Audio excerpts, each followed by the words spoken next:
Hello, everybody, and welcome back to the iTunes Fanboy Podcast. As always, I'm your host, Teddy Maggart from the iTunes Fanboy. And my name is Alpha DeWolf from the Random Alpha Network. And unfortunately, Tabby Cat 406 from Tabby Harris couldn't join us. Tonight, so let's go ahead and just get on with the recording. So at least it makes it easier for me because last time, reason why the last episode was so delayed was actually because somebody sent me a clip that was 0 seconds long. I kid you not. We're not trying to blame Tabby for anything. No, I have no clue what happened. I think either he closed the tab while it was in mid-upload or something, but yeah, whatever happened, he sent me a file that was 0 seconds in duration long. And obviously our podcast episodes are longer than that. Yeah. Alright, so let's get on to the first episode topic, which is the iOS developer beta profiles have been killed. Now you do it through a settings app. I wasn't ever sure how people were able to download the beta files in the first place. So there was a site called betaprofiles.com that ran from 2018 to 2022, from 2018 July 2022. That's actually how I beta tested iOS 14 and 15. I just downloaded beta profile. It's the developer profile, so that way you can get access to it on day one. And funny enough, a few months ago, back in May, I asked on Twitter if it would still be a good idea to be in today beta test iOS 16 or not, and I brought up how it is how I'm not sure if it's legal or not for a beta profile to download a beta profile off of betaprofiles.com, and Nick from Device Collector 71, who was on back in June, he replied to me and stated after beta profiles would have gotten shut down a long time ago if they did have that issue, though. Beta profiles did shut down that following July, and now there's another site that's come up called betaprofiles.dev that's also got removed because nowadays you can't just do it via a third-party beta profile from the web anymore, which I think is a far better solution. I have no idea why Apple didn't even do that to begin with, but I'm glad they're doing that now. Well, for one, I'm pretty sure the reason why it's getting shut down and they're getting quicker at shutting down even newer versions of it is because it's technically software piracy, which, last I checked, is pretty illegal. Yeah. The only software that I personally think should not be illegal to pirate is Windows, and that's because, seriously, Windows is so overpriced. Yeah, like, what is it, $94 overpriced? Is that the cost of a license key these days? No, I thought it was $130. I have no clue what it is. All I know is whatever price it is that many dollars overpriced. Yeah, they are so hilarious because I was at work today and my laptop decided, we're going to restart due to an update. Hence my tweet, yeah, it's fun having Windows just randomly restart on ya. And the funny thing was, they actually replied saying, did you use the scheduler to tell the laptop when you're not using it? Oh, yeah, by the way, Microsoft, that doesn't work because you have another function on that instantly cancels out your update scheduler. What is it? So, I don't think this is the case for desktops, but that's because this all has to do with Windows Modern Standby. It sucks. So much to the point that Linus Media Group had bought quite a significant number of their staff MacBooks. Windows Modern Standby is that bad to the point where a PC a PC enthusiast media outlet, they bought MacBooks for a lot of their staff because Windows Modern Standby is that bad. But it's so bad to the point where it's more optimized for desktops, but for... I don't even have it out.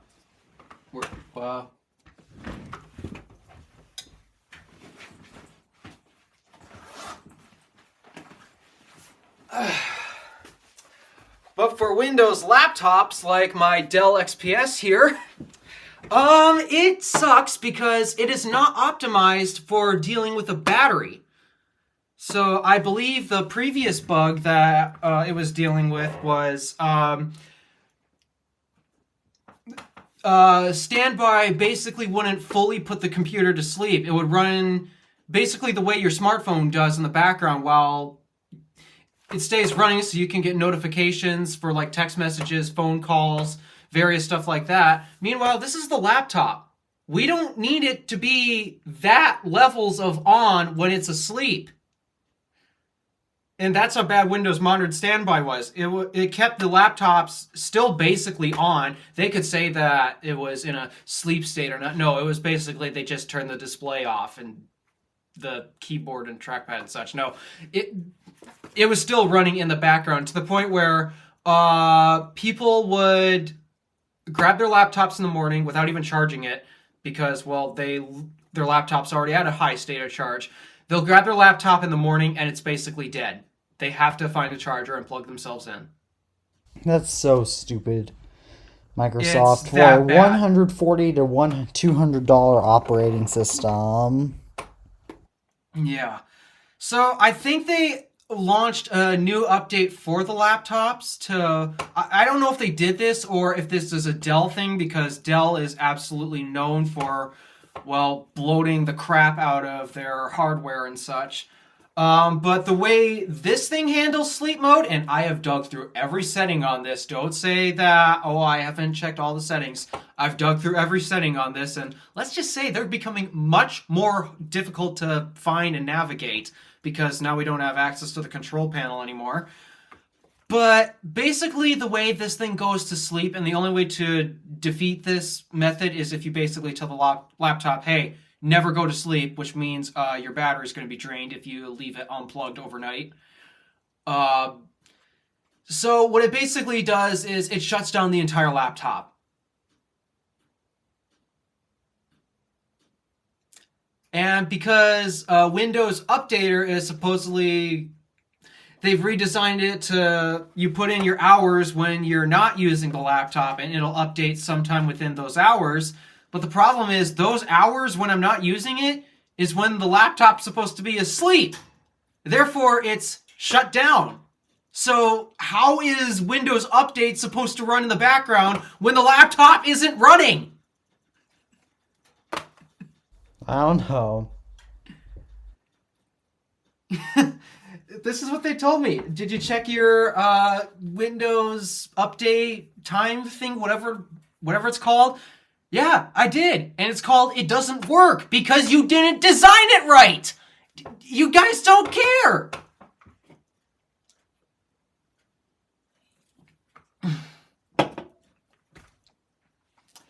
Yeah, so there's my rant for the day. Well, actually, I've got a couple more, but... yeah, there's my rant on that topic. What were we talking about again before I went off tangent? We were talking about iOS developer beta profiles being killed. However, I'm pretty sure we've done that topic. So now I'm going to move on to my second topic, which is that iOS 17 is going to emphasize stability over features. We need that type of update. We seriously and I'm sure Tabby would agree. This is why I want Tabby here because he complains. I know, so much this is about the iOS perfect 6. episode for him. What? This is the perfect episode for him. Yeah, we're gonna be talking about the iPhone XS. We were gonna talk about the XS Max. We were gonna talk about. And we're also gonna we're also gonna talk about how iPhone 15 series is gonna have more RAM. This is all stuff that Tabby wants to be here, would want to be here for. That is unfortunate. Jeez. Yeah, that does suck. But anywho, darn it, I am blanking right now. What were we talking about again? iOS What 17 was the emphasizing topic? stability over features. Oh yeah, right. So, I've only had one bug, and it's, to my knowledge, only existed on the 13 Pro Max. It has not happened on my Tennis Max. But basically, what happens is I go to turn it on to use the phone, and it's still running in the background because I'll have either a YouTube video playing in the background or music or podcast or whatever. Excuse me. So it's still running. I know it's still running, but the display does not want to turn on. I'm like, okay, what could possibly be wrong here? So Must be a hardware that's the bug. only bug I've. No, I don't think it's a hardware bug. Because I did not have this issue when I was on iOS 15. It could have happened. It could have happened as you updated to iOS 16. Yeah, that's why I'm guessing iOS 16 is what caused the bug. But yeah, we definitely need. I like to call it the iOS 12 year. It was the year where basically we didn't get many features other than grouped notifications and such. That was basically the only highlighted feature I can remember, aside from just the fact that it was mostly a stability There was update. screen time, voice memos, I and thought that was a stocks came to 13. the iPad. Hmm. Which again might finally mean that we might get a calculator app on the iPad. Though Oh, we probably won't ever get a calculator app on the iPad. they need to, though. It's one of the perfect devices to put one on, like a graphing calculator. Apple, Yeah. you need ideas? Put a freaking graphing calculator on it. I think even iPhone should have a graphing calculator, so that way I don't have to buy one. Yeah, I have a, what is it? Texas Instruments 84 Plus CE or something? That thing is about the size of my iPhone here, and yet I'm pretty sure you can fit all that stuff on a single iPhone display and such. Yeah, you could. I should not have to carry this thing in with me to math class in high school. Oh, I have the same calculator. Just blue. I really wish I had blue, but this is not. But this is a used calculator. This is one of my mom's friend's daughter's old calculators. Ah, I guess it gets passed around a lot. Yeah. Yeah, because I know that sometimes not. I know that sometimes you do bring a. I know that there is a risk of bringing your phone to school because can get stolen, maybe, but still, it's a lot easier for you to bring your phone to school than to bring a whole freaking graphing calculator that's so expensive when your phone can do the same thing. Yeah, it drives me nuts because I've even tried other third-party graphing calculator apps, and they're still limited compared to the Texas Instruments graphing calculators. Imagine if Texas Instruments made a graphing calculator app. That Just imagine. that'd be awesome. They have one for Windows Desktop. I know they do. But Work. yeah, why can't they put one on something like this?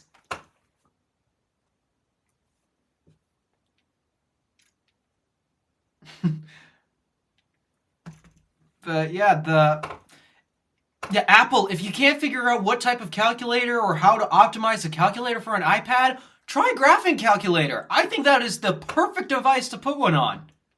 It's nice and big so you can see a graph. You got lots of room for all the different buttons and functions. Just do it!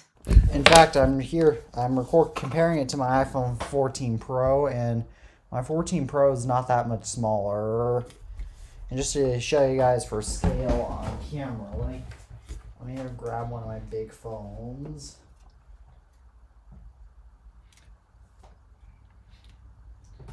This right here is my iPhone 8 Plus.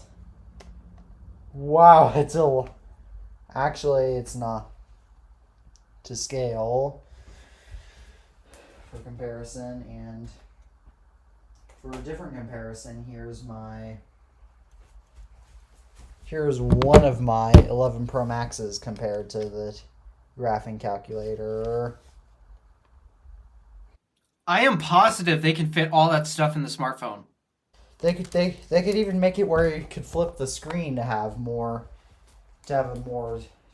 functions, like on the sign. Yeah, another idea for how they could integrate one possibly. You know how the voice memos app, the record button is on a little tray that you slide up and you get more controls? Yeah. Put all the buttons in that tray so that way you can see all the previous calculations or the graph, and then when you need to access more functions, pull up that tray. Just... I hate how I have so many ideas and nobody wants to implement them because they're actually good. And they could easily just make it based off of a keyboard too, like just a keyboard with some special functions. Oh yeah. That would actually be a lot ridiculous more what they could convenient do than having to learn a whole calculator UI. Mm-hmm. But yeah, it is so ridiculous what Apple could do with the calculator for the iPad, and they refuse to do it. And I mean, even macOS has a built-in graphing calculator app. They do! macOS does have one! I forgot about that. Yeah. And it's had it for... I'm pretty sure even macOS Snow Leopard has it. I haven't used Leopard in quite a while since my white MacBook hasn't worked for quite a while, and I think my black book on Lion has it. Yeah, Snow Leopard is older than Lion, so of course Lion would have it. I have no... Has it. I don't... Does my... I'm trying to think if macOS Tiger has it or not, but I know my Macintosh Plus doesn't have it, but I'm trying to think if Tiger has it or not. I wouldn't know because I don't know my cats in order. Oh, wait a second. There is a way to find... Wait a second. macOS 9 had a built-in graphing calculator. Come on, Apple. Do it. Just do it. Or even just make it a paid app. As long as it's cheaper than a graphic calculator, I'll buy it. We know the hardware is probably the main reason for the cost of a TI graphing calculator. We know the software can't cost that much to make. Just do it, Apple. All right, next topic. The iPhone SE4, which apparently is now happening, is going to have the iPhone 12 design. That's unfortunate. But a $600 price point. It really should have the 10R design. It really should, because I love the 10R design. I really love the iPhone 10R design. Yeah, iPhone SE buyers, they don't care all the... My Apple Watch thought I said something bad about the iPhone 10R design. Yeah, Siri keeps triggering at some of the weirdest times. I still bump my digital... I don't know if I'm bumping my digital crown on my watch or if Siri on the watch thinks I keep triggering her, but she still constantly pops up out of the blue. On my grandmother's Apple Watch Series 6, Siri constantly triggers, and in my Apple Watch Series 5, I used to have such a big issue with that. What's going on? I don't know, but I've seen other people have that issue too. It is so annoying, but darn it, I lost my train of thought. What was I going to say? Oh, yeah, people who buy the iPhone SE, they don't care all that much about what hardware that iPhone's going to have. They just care about the price tag and the fact that it's a new iPhone.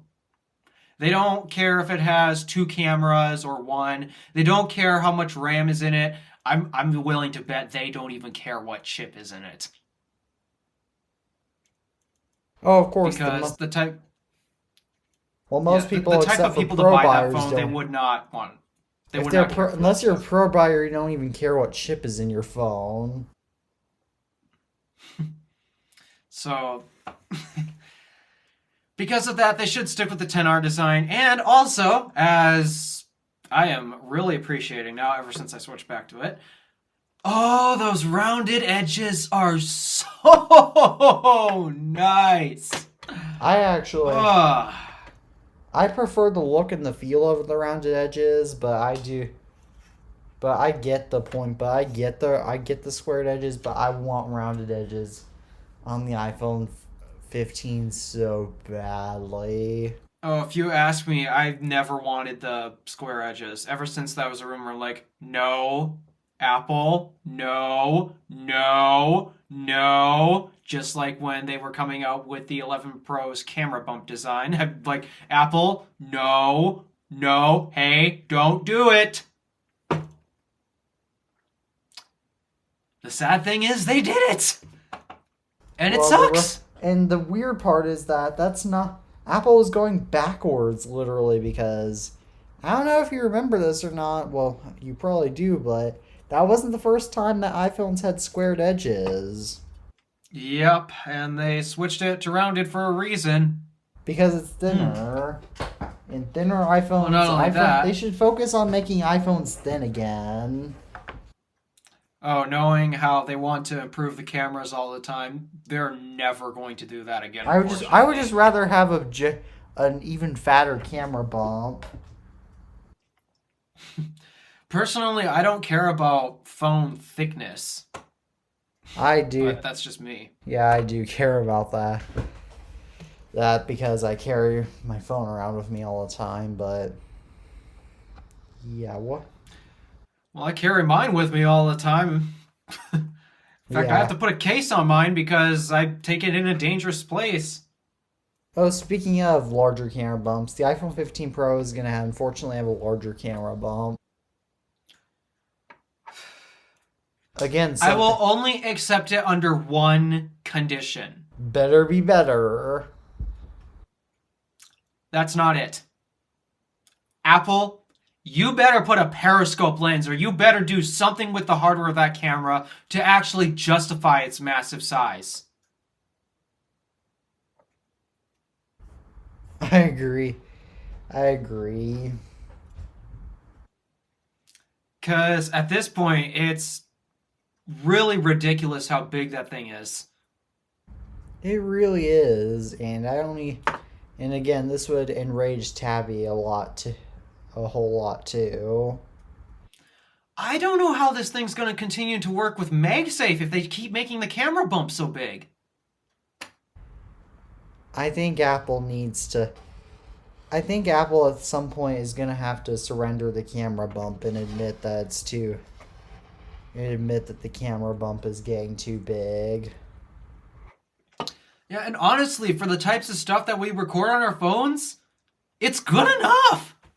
Most of the time, now granted, Like, the only YouTube people who care videos, about maybe this I would stuff need are a bigger- camera nerds. a bigger camera bump, but for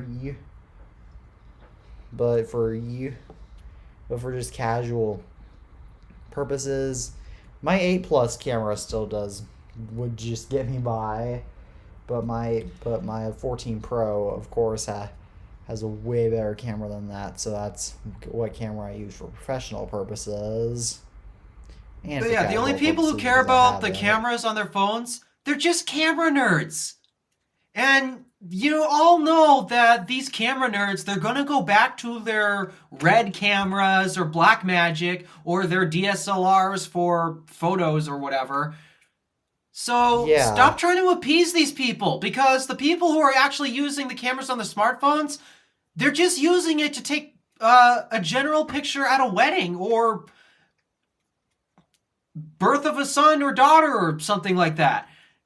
They're Now, not. granted, I don't want Apple to get rid of anything or I at least wish that Apple could put all the camera lenses together just to condense it a little. Oh, That would be a good start. Like on the I iPhone can't tell 10. you how much I miss this. Oh, This don't, thing right here. don't tell me. Don't tell me. Yes. Best design ever. This is Where truly iPhone design has peaked. I agree. Now I have a 10. I do really love having a 10 in my collection now, though.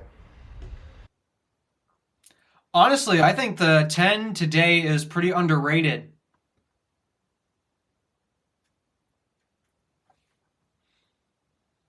The 10, it's a great phone, but it's just a little, it's just pretty obsolete in general, so for my Well, the value I standards. see in it was, well, the original iPhone was the phone that changed the smartphone, and the iPhone 10 is what changed the iPhone.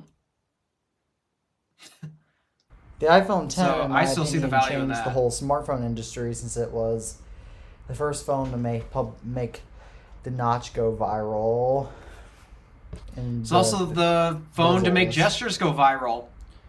And Face ID. That too. Well, actually, there are some others that have come out with face scanners, but they were not three-dimensional face scanners. Yeah, like I know my Samsung Galaxy S2 had a face scanner back when it worked, but my S2 no longer works.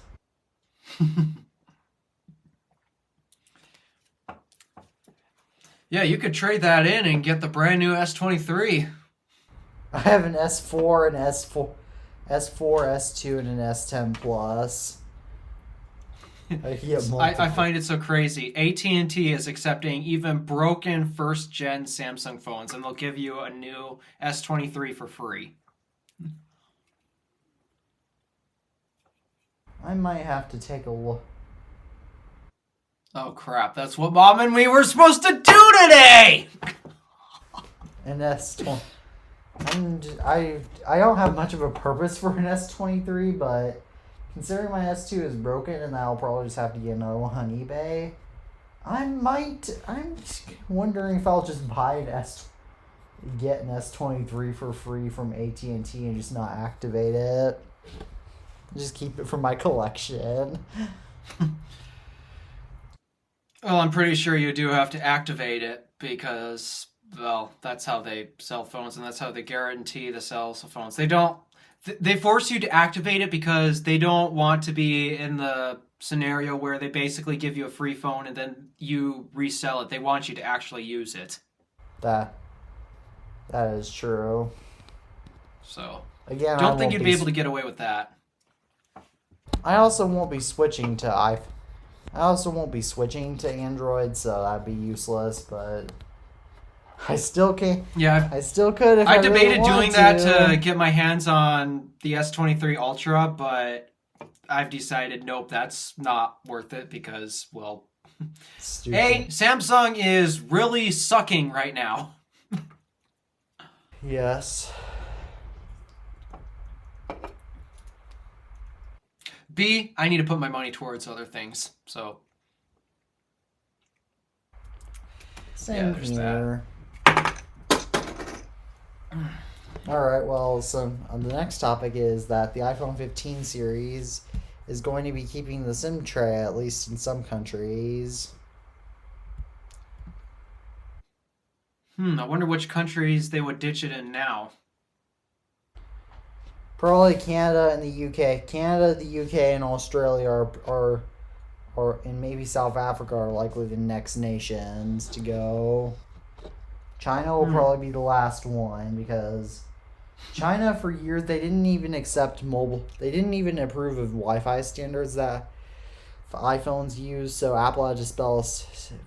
In fact, in the days of the iPhone 3GS early on, they had to sell a special edition no Wi-Fi iPhone 3GS. Just so that Are way you they could- serious? Yes, they sold an iPhone 3GS without Wi-Fi in China because Oh the my Chinese goodness. government didn't even approve of Wi-Fi standards that phones used. And I'm pretty sure they might have done that with the 3G and maybe even the 2G as well. But at least the no Wi-Fi iPhone 3GS is there, so when they on a rare chance that they do come up outside China, they don't demand that much more money than a standard iPhone 3GS. So you know who's I'd on the say that would hunt just for fundamentally. that. Sort Oh, of. that would just completely limit your ability to use the 3GS then, because 3G towers are down, like gone Oh, completely. I meant for my collection. That's what I want. Yeah, that's why I would want that thing. It's because it just looks cool having a It just looks cool to have a 3G, a three. It just seems doesn't it seem so odd to you guys to have a 3GS without Wi-Fi? That was weird. Then again, China ships us a lot of weird crap anyways, so Yes, that I makes guess a to be lot. expected. Did you? Did you? I'll bet you didn't know that there was no Wi-Fi iPhone 3GS. Did not know that. Wonder if Tabby knew that or knows that. Don't know. Well, the next topic, however, elaborating more on this topic, I don't. I think that all countries should get. I get why they're keeping the SIM tray in some countries, since not all countries have eSIM networks that are reliable or not. But so I get it. Well, personally, I found one advantage to actually using eSIM, and this is something that unfortunately my mom has been going through to the point where it's actually causing her to issues to communicate with anyone she tries to communicate with. The SIM card in her phone is having a loose connection. Oh, eSIM So also because fixes of the that, issue where you don't have to go have the AT&T store activate your phone or call AT&T. You don't have to do or just any carrier really. You don't have to call them anymore. but yeah, because of that SIM card issue, she'll drop phone calls randomly, unexpectedly. She'll say she tried to call me, but I never get through, and that's because, well, her SIM card is not functional at the moment. She'll try sending me texts, and she's like, "Did you get the text? Did you get the text?" I'm like, "When did you text me? I never got it." And it doesn't send because her SIM card keeps popping out. So there's one advantage to eSIM. It's Also, the solid advantage state. that Apple says on their website is that, unlike a physical SIM card, thieves can't take the SIM card out of an eSIM card out of your phone and use it so that way your phone can't be tracked and sell it to Very true. China. Very, Where very, they're very not true. ideal for an eSIM anyways, since most stolen iPhones end up in China. Yeah, very true.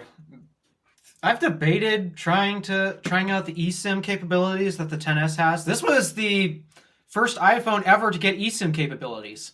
Technically, the CDMA iPhone 4 was the first iPhone, but that was the first iPhone to officially support eSIM. I've never heard that. Well, let me just show you my CDMA iPhone 4 for one of them.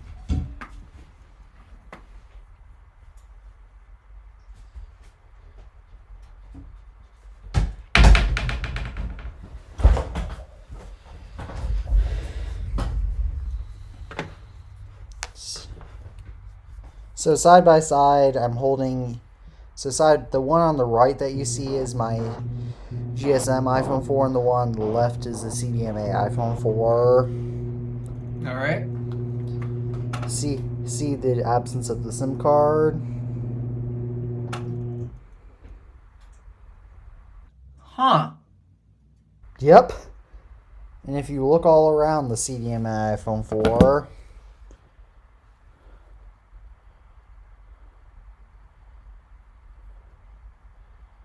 ooh, gee, Tabby was right about the 14 Pro's focus distance. Yeah. There's no SIM card slot Huh. on this. Verizon uses that. I would think that makes sense. Huh. That would Interesting. make sense for what? I know Verizon prefers the CDMA, whatever that stands for. This was the first. This was the first iPhone to come on Verizon. It's a Because Verizon locked phone. That makes sense. Yeah. no, this is a Sprint. No, this is a Sprint one. They had Sprint ones later on too. Sprint. I don't know This is if a you'd rare want to use Sprint Sprint CDMA back then. iPhone 4. Huh, that's odd. I have another Verizon CDMA 4 though. Yeah, we don't need to take a look at that, but I wasn't gonna show it. yeah. Well, You guys see all my phones, Michael. You've seen. Everybody's seen. Everybody watching this podcast is likely knows all the phones in my collection. uh-oh. What? I might have some breaking news that I'm looking at a YouTube notification. Front page tech video was just posted. iPhone 15. Oh no, they ruined it. Featuring a picture of a USB-C iPhone with an X over it. It's too late now. Okay, it's too late now. It's too late now to put that as a top podcast topic. Yeah, I'm going to look more into that before actually discussing that. Apple, if you don't do this, I am going to be so mad.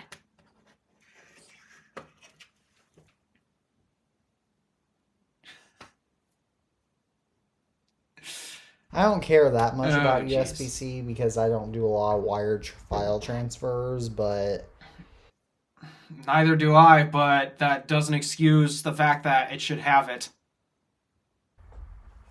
how is the EU gonna react to that? Well, technically it has to have it by the end of 2024.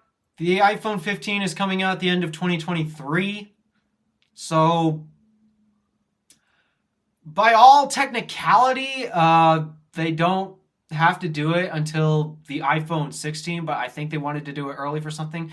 That's one thing that never made sense with a lot of the leaks and rumors about it. They're like, oh, iPhone 15 is definitely going to be USB-C because of the EU laws and such. How? It has to be USB-C by I the thought end it was of early 2024. 2024 for a second. Well, that's not the case, so oh my goodness, I am going to be so mad if they continue to use Lightning. There's no advantage to using it anymore at this point. There is none. If my iPhone 5 is charging on the same cable that my AirPods Pro 2 and my iPhone 14 Pro are, then that's a bit of a problem. You'll put USB-C on your MacBooks. You'll put USB-C on your iPads. You'll even put USB-C on your terrible $450 iPad 10. And yet, you'll even put USB-C on a TV remote. That doesn't make a lot of sense. A TV remote.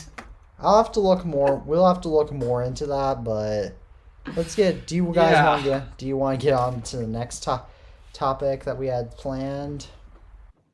Yeah. Wow, I freaked my AirPods Max out. Transparency stopped for a minute. So the iPhone 15 series is gonna have more RAM. 6 gigabytes are gonna. The base models will have 6 gigabytes of RAM, and the Pro models are gonna have 8 gigabytes. Wow, I just don't care, to be honest.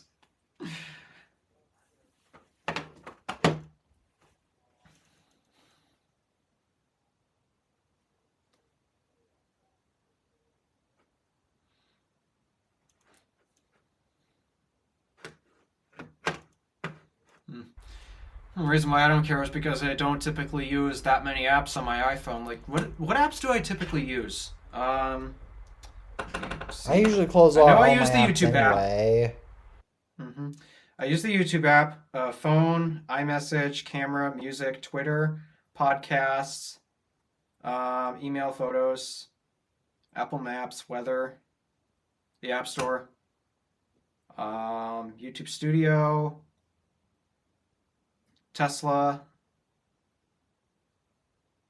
and a calculator on the occasion.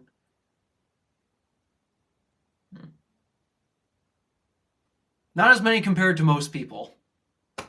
I don't use that many apps on my iPhone either. And I don't play games either, which games usually like having a lot of RAM, but I'm not a gamer. I genuinely don't care. I'm not a gamer So- either. Then again, I'm not the masses, so okay, Apple can do whatever they want to do with the 8 gigs of RAM or whatever they're upgrading it to, but I don't care. At least they'll have. I'm wondering if how it'll be here. It's curious to see that RAM is coming to the iPhone 15 Pro though. It's like okay, but the best news of the iPhone 15 Pro is that it's gonna come in dark red. Oh, that was such a good color. Please be proc red, but it's gonna be dark red. That is gonna look so nice. I still want a blue Pro phone, but I also really want the red. Yeah. I'm not much of a fan for a lot of shades of red, but if it's a dark red, like say Red Fox, my car, if it's my car's type of red, oh, that looks so good. Do you actually like the red on my shirt that I'm wearing and the red on my strip lights?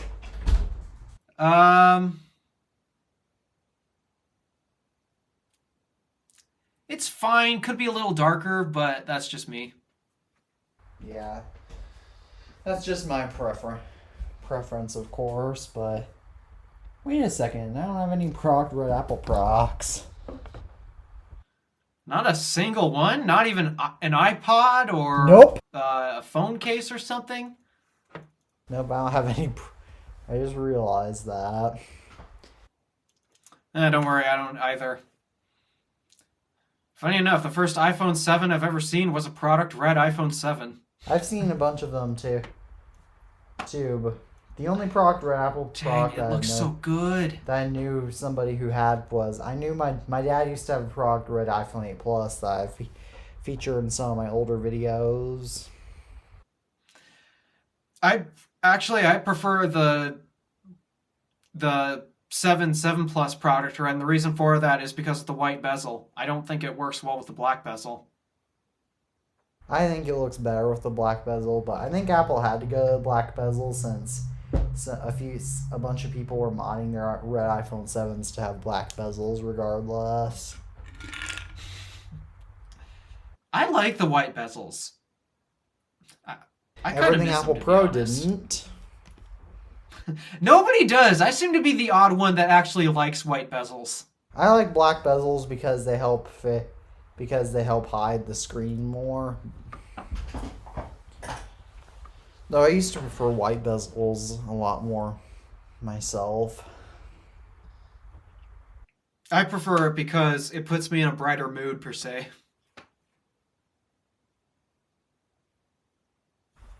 Ah, well, the next bit of news is that the iPhone 15 Pro Max is going to have a display brightness that is 500 nits higher. Didn't the 14 Pros already get an insane brightness increase? Maybe they did. Either way, your phone's going to 500 nits is pretty typical for brightness, so What was? your Oh phone's yeah, gonna 14 get a lot Pros. They could go like to brighter. 2,000 nits. So the 14 Pros can go 2,000 nits. That means 2,500 nits on the. Oh jeez. That's way too bright. That actually might be crossing borderline uncomfortable at that point. That is it's only really in really hot condition.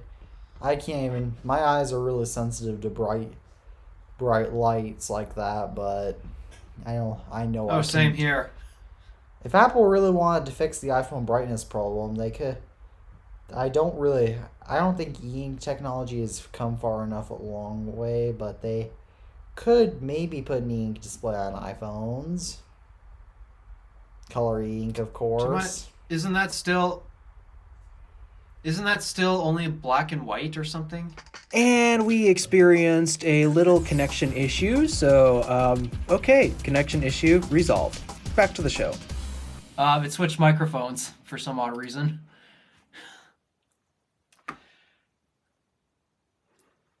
At least I can hear you now.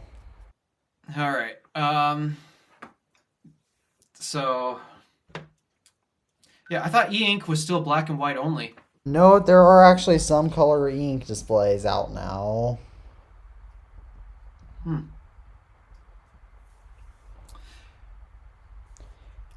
All right. So, is there any other topics we have to talk about? Only a lot more. Alright, so there's a hot pink and there's going to be a hot pink and a light blue on the iPhone 15, which is going to be awesome because I really hate the purple on the 14, and I also really hate the blue on the 14. I'm not much of a fan of the lighter blue, to be honest, nor am I a fan of pink. I do not like pink in general. I think the pink looks a little cooler but feminine, so I will not be buying that, especially because I just bought a 14 Pro. Yeah, the blue also, I just want a darker blue. yeah. It shouldn't be that bright. It's like iPhone XR blue, which wasn't bad, but it's just too bright for my tastes. Exactly. I think the problem is that Apple's is trying to make a more feminine blue.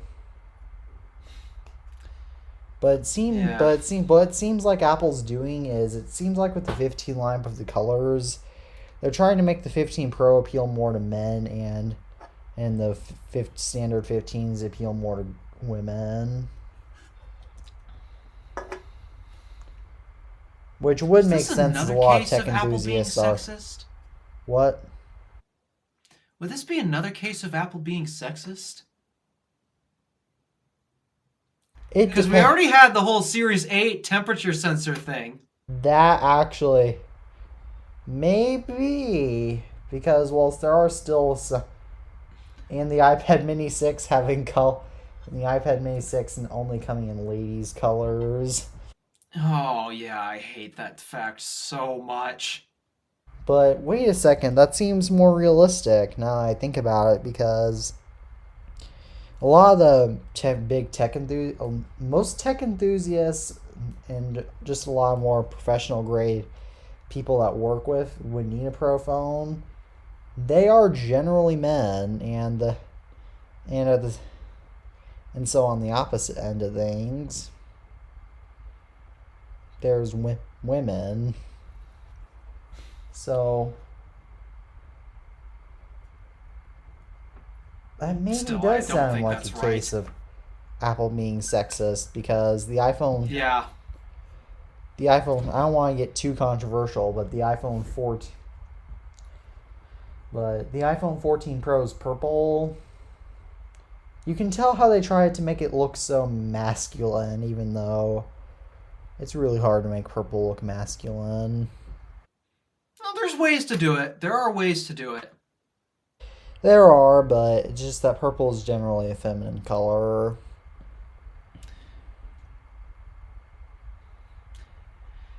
Yeah, just I'm not a big the fan things of that Apple purple. does.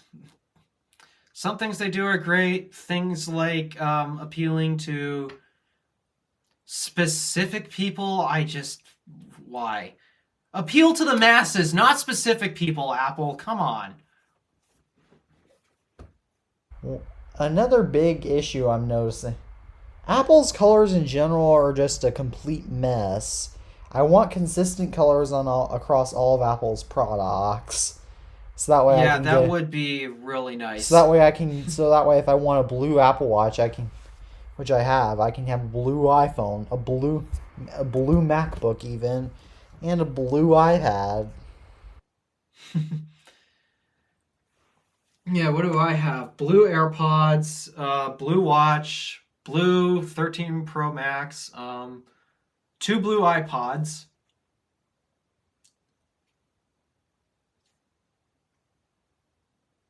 And basically all my other Apple products are either, one's gold, the rest are mostly silver, aside from my Space Gray Magic Mouse. Let's see, so...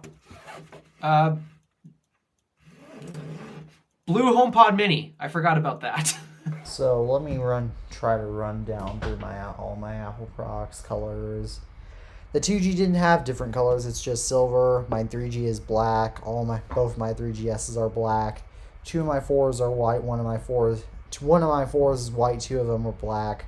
Two of my 4Ss are black. One of them is white. All my iPhone 5s are slate. One of my iPhone 5Cs is blue. The other two are white. One of my 5Ss is gold. The other is silver. My 6 is space gray. I One of forgot my the blue 6Ss is 5C. gold. The other one is space gray. My 8 and 8 Plus are both gold. My X is silver. My iPhone 10, excuse me. And my iPhone 11, one of my iPhone 11 Pro Maxes is gold. The other one is midnight green or midnight vomit. And my 14 Pro is gold. Now for iPods. Every time I hear midnight green. Two of my iPod minis are blue. I don't have a gold one, unfortunately. One of them is silver. My iPod Nano first gen is black. Two of my Nano second gens are silver. One of them is pink. One of my Nano third gen Nanos is green. The other one's blue. My Nano 5th gen is silver. My 6th gen Nano is yellow. My 7th gen Nano is green. And for iPod touches, the first through third gens didn't have different colors. They're all chrome. One of my 4th gens is white. The other three are black, and my fifth gen is blue. And he has 6th and 7th gen. And for iPod shuffles, the iPod shuffle first gen didn't come in any colors besides white, and I have one. I don't even have a shuffle third gen. My shuffle second gens, two of them are silver, one of them's blue, and one of my shuffle fourth gen shuffles is space gray, I think slate or space gray, and the other one is silver. The one that I showcase is silver. And let me think. This is seriously taking forever to list all my Apple products colors. Yeah. One of my iPod Classics is space gray. The other one is silver. The iPad 1 didn't come in different colors. My iPad 2 is white. My iPad 3 is white. One of my iPad 4 is white. The other is black. My iPad Air 1 is silver. My iPad Mini 1 and 2 are both silver. My iPad Pro 9 at 7 inches is gold. My iPad 7th generation is space gray. My iPad Air 5 is blue. For Macs, my Macintosh Plus, is beige. My iMac G3 is orange tangerine. My iBook shells are one of them is blueberry, the other one's indigo. I have two black MacBooks, one white MacBook. And all my other MacBooks are silver. I don't have any other Mac desktops except for my Macintosh Plus and my iMac G3. Even though I want a newer iMac. I want several newer iMacs, but I don't have space for them. Oh, I'd love to have.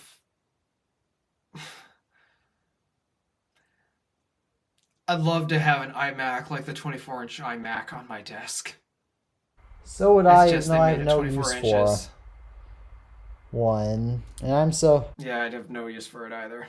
Because I really like even though I love the color orange, I actually don't think the iMac G3 is such a great design. I think it's cool and colorful, but it just looks so outdated.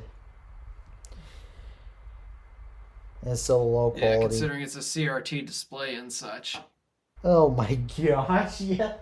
I don't even know. It's pretty... I imagine it's pretty... My videos where I talk about new Apple products are pretty ironic when I show my iMac in the back.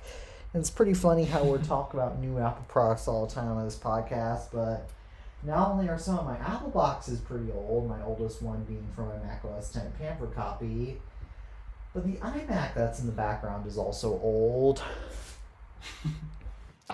Meanwhile, all of what the oldest thing on display that actually you can see from my view has to be from, let me see. Oldest product on display that you can see not covered up is the Magic Mouse from 2017. Yeah, the Space Gray Magic Mouse That's box. from 2018. Well, it technically came out in 2017, late 2017, with the iMac Pro. Oh, but yeah, they that's didn't right. sell it separately. But, yeah.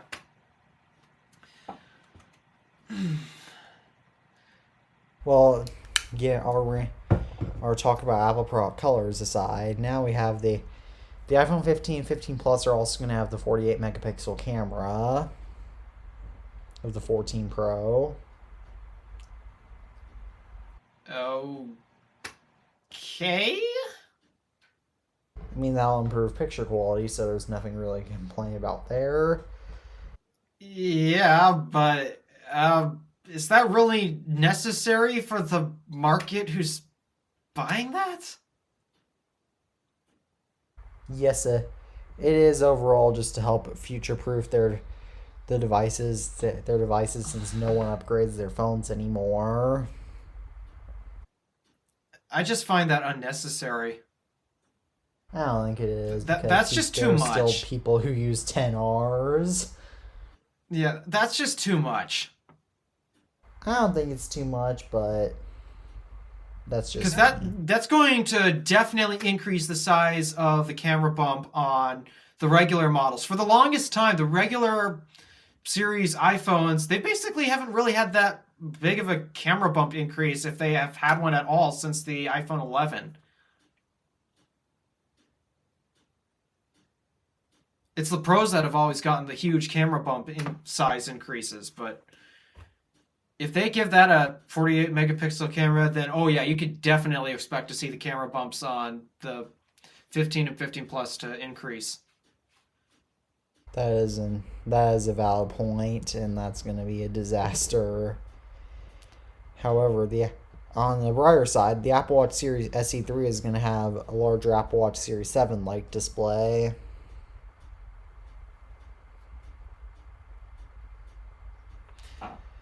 Well, that's a good thing because you're talking to the screen real estate king here. And we need larger screens because I chose the Series 7 over the SE2 because I wanted a larger screen. That and on something like a watch per se, screen real estate, especially... Every millimeter matters. Yeah.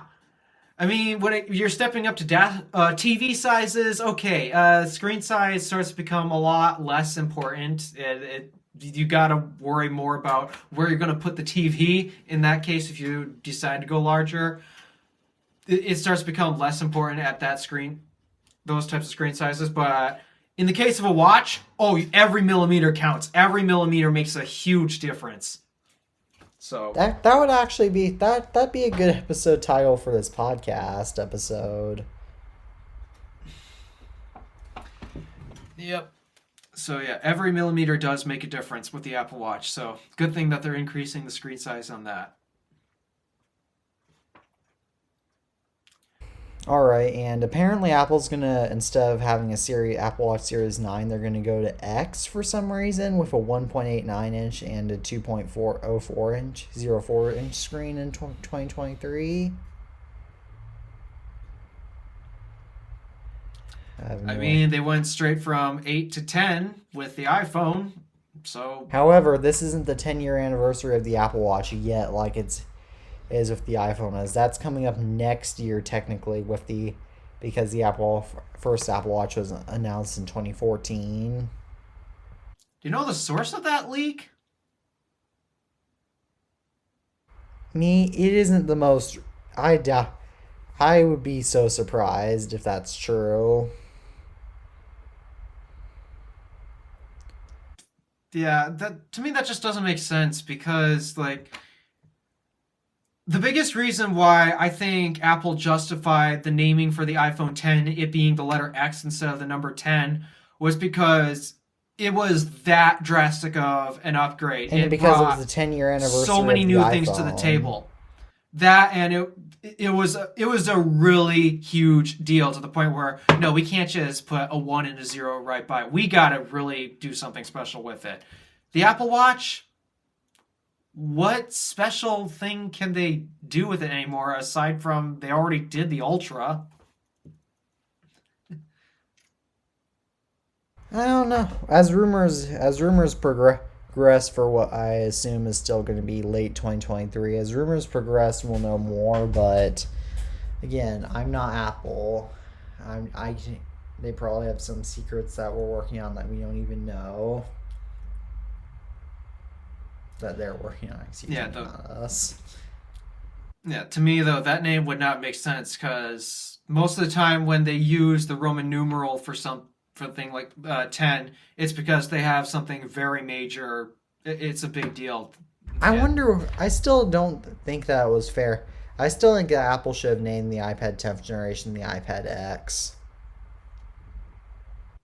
No, Yes. no, they should not have. It was not a big deal. Yes, it was. It made the budget. The only iPad big deal all it screen. made was the fact that it had Apple Pencil 1 support when it should have Pencil 2 support. I don't.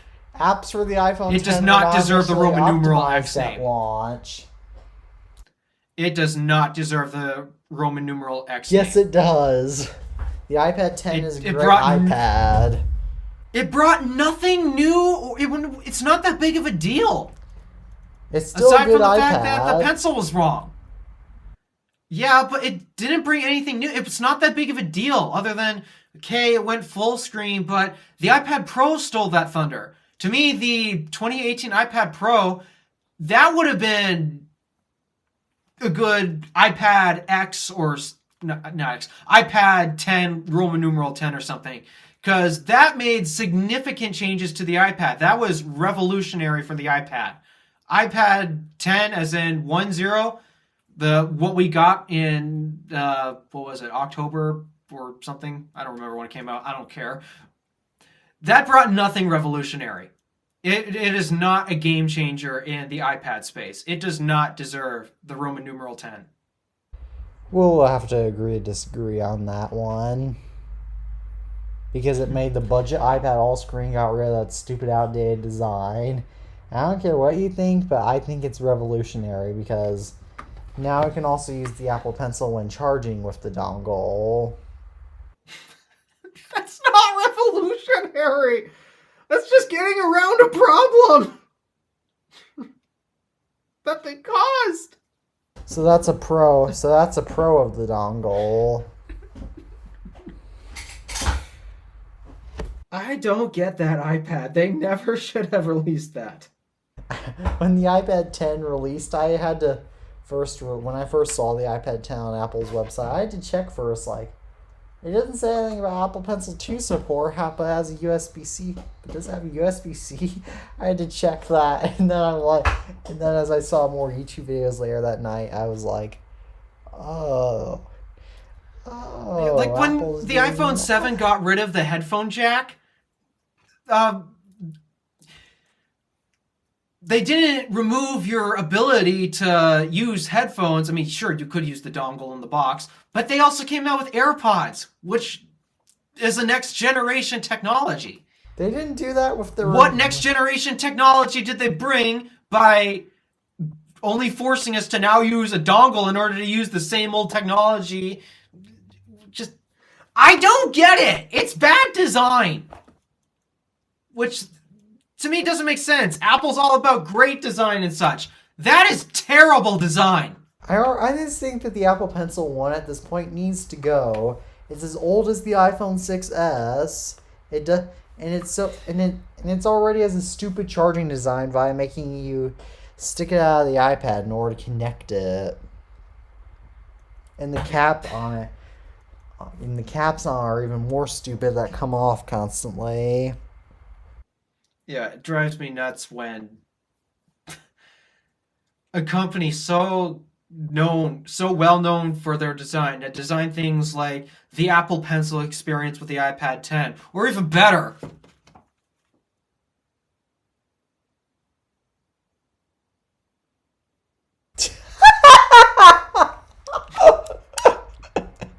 for people listening to the podcast and not watching, I'm holding up the AirPods Max case.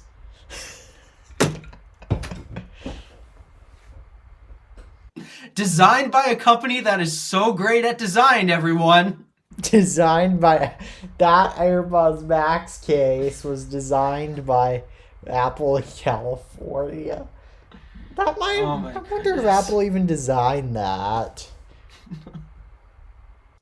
Well, they were bragging about how they love the origami style case. Maybe Apple Whatever. thought it was a good idea. Maybe nobody stopped to think about it. I don't know how this made it past the drawing board. I don't know how Tim Cook approved of this. He actually approved of that.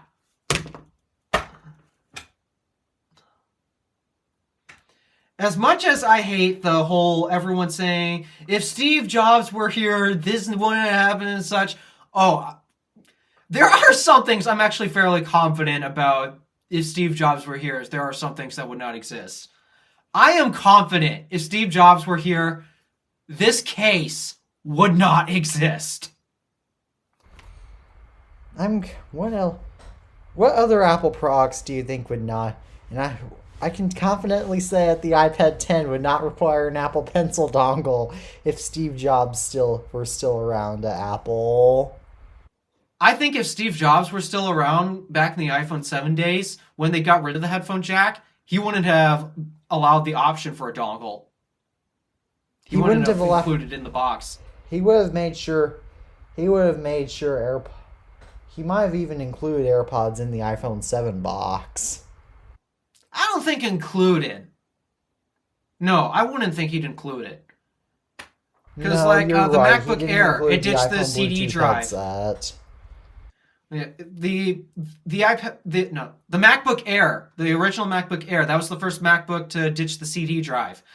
I am pretty sure that they sold an external DVD drive if you still wanted to use CDs, which at the time, yeah, people were still using DVDs a lot. Actually, that does. I wonder how people installed upgrade to macOS Snow Leopard because the only option to upgrade to macOS Snow Leopard officially is through DVD. Wait a second. Did Apple pull another iPad 10 scenario back in 2008? When was Snow Leopard released? 2009. I think Potentially. Either that or they sold it via USB copy, but No, I'm they not never too sold sure a about USB that. copy. Official USB copy of Snow Leopard.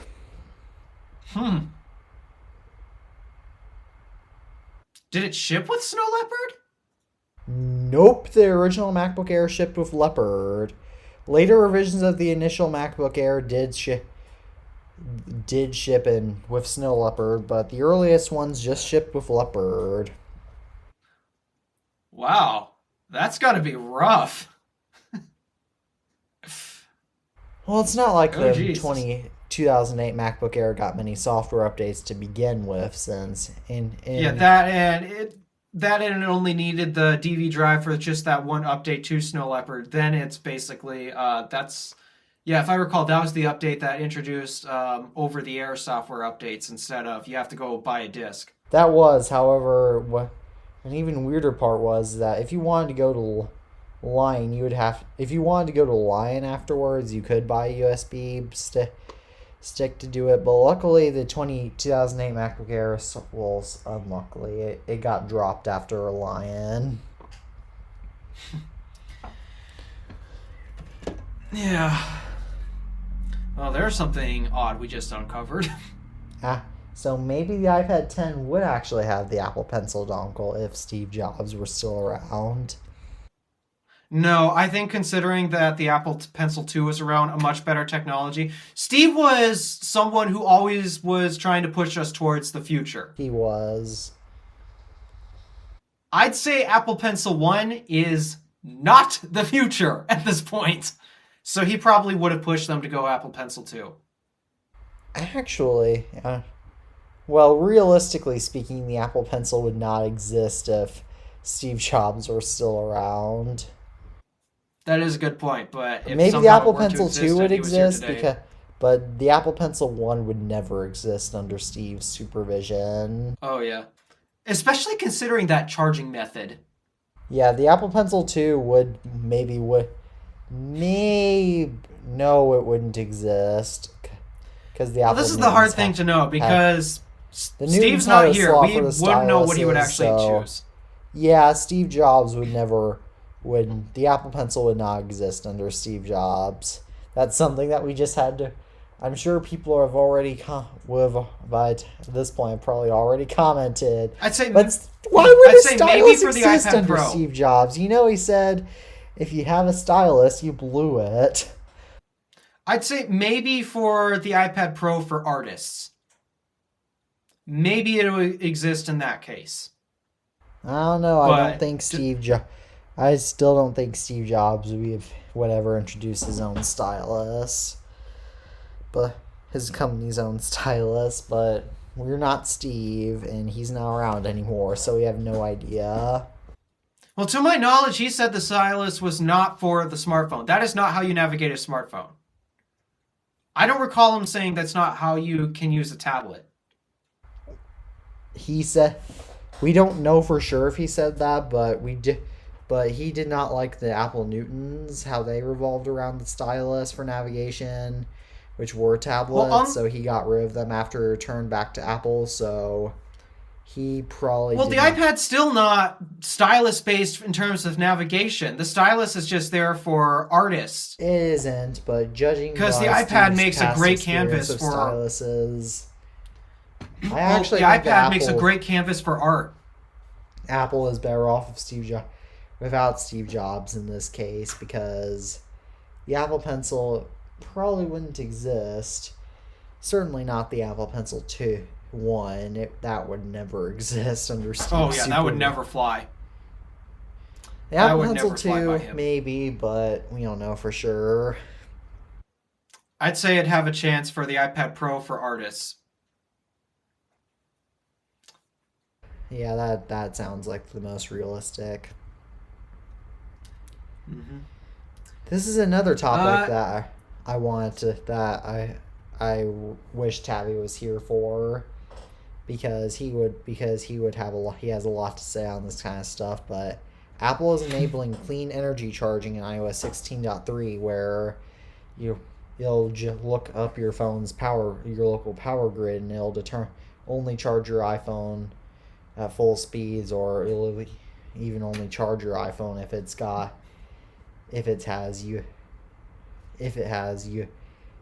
your power grid is powered by efficient sources. Well, I don't need a feature baked into iOS 17 to tell me that, because I know where all the power in the entire UP of Michigan is coming from. A coal plant in Wisconsin. Oh, that makes sense. So, effectively, you never be able to charge your phone. Yeah. If I were to base my phone charging off of clean, renewable energy, that's not happening. You might as well just I'd buy basically a be at solar 0% bank in that all the time. sense, even though solar panels really are not that clean.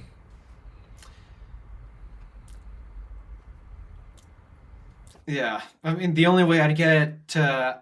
I might be able to trick it into charging is maybe if I plug it into a Tesla, per se. But then again, that electricity is still coming from that same coal power plant in Wisconsin. Yeah, guys, that's why I say UP Michigan has the most expensive electric rates. We're even higher than California. This is why. It's because we're getting all of our electricity out of state. That's a problem. Wisconsin's not trying to power themselves. They're also trying to power the entire UP of Michigan. That's why our electricity is so expensive. Even more expensive than California. I kid you not. I've compared prices. Well, getting back on topic, another problem is that this again shows how Apple is trying to think that they're going focus more on the environment and get all political, even though they probably shouldn't be doing that. Even though that I get, because a lot of times people don't have more efficient power grids. So the switch flip whilst it might make a difference on carbon footprints, it probably won't because most people don't have access to more efficient power solutions. And all my power Yeah. actually comes from water anyway, so that wouldn't even affect me, especially because I'm not going to be updating my iPhone. I wonder if where I'm thinking of moving to in North Carolina if they have any like a water powered energy grid or something. Because I know a river runs through there. Which one is it? The Pigeon River or something? Yeah, where I'm powered by my water comes from a local river, but I'm not going to say what that local river is because it's local. Yeah, fair enough. Uh, I keep. I've been having this absolute obsession of just trying to figure out how to get the heck out of here and to North Carolina.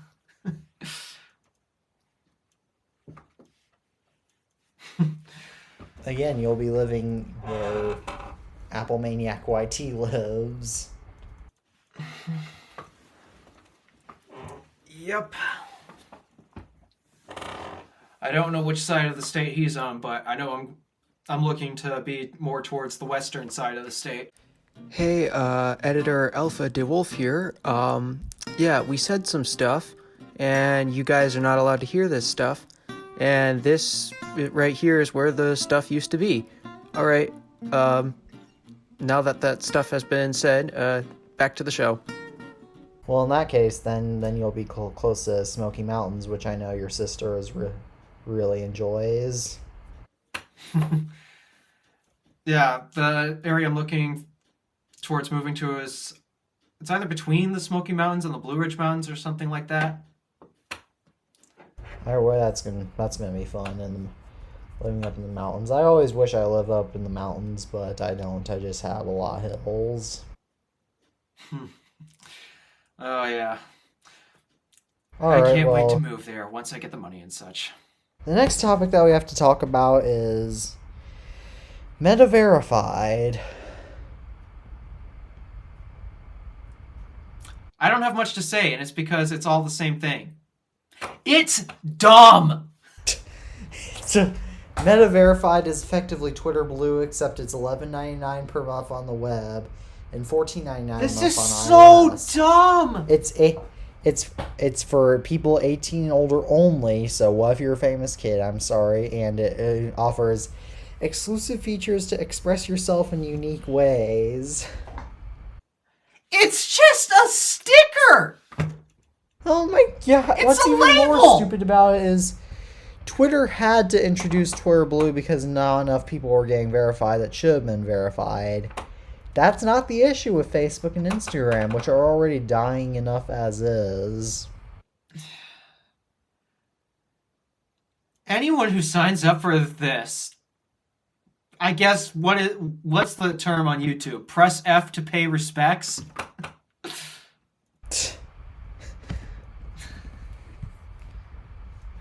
It's so dumb. It's just a sticker. I'm It's a considering label. leaving Instagram because of how stupid Meta's I getting. know. It's a meaningless label. It's not going to be special anymore now that anybody can get it.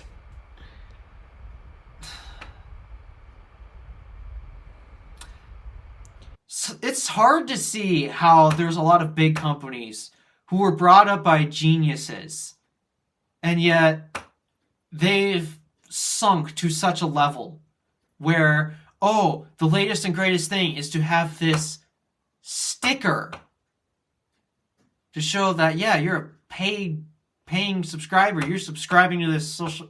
Who, if anything, that's a personal invasion of privacy because that show. I know Twitter has that issue too, but that show exposes to the whole world that you're paying, meaning that even though Meta will know, the whole world and the average Joe can easily know what you spend your money on, which is a little creepy to think about.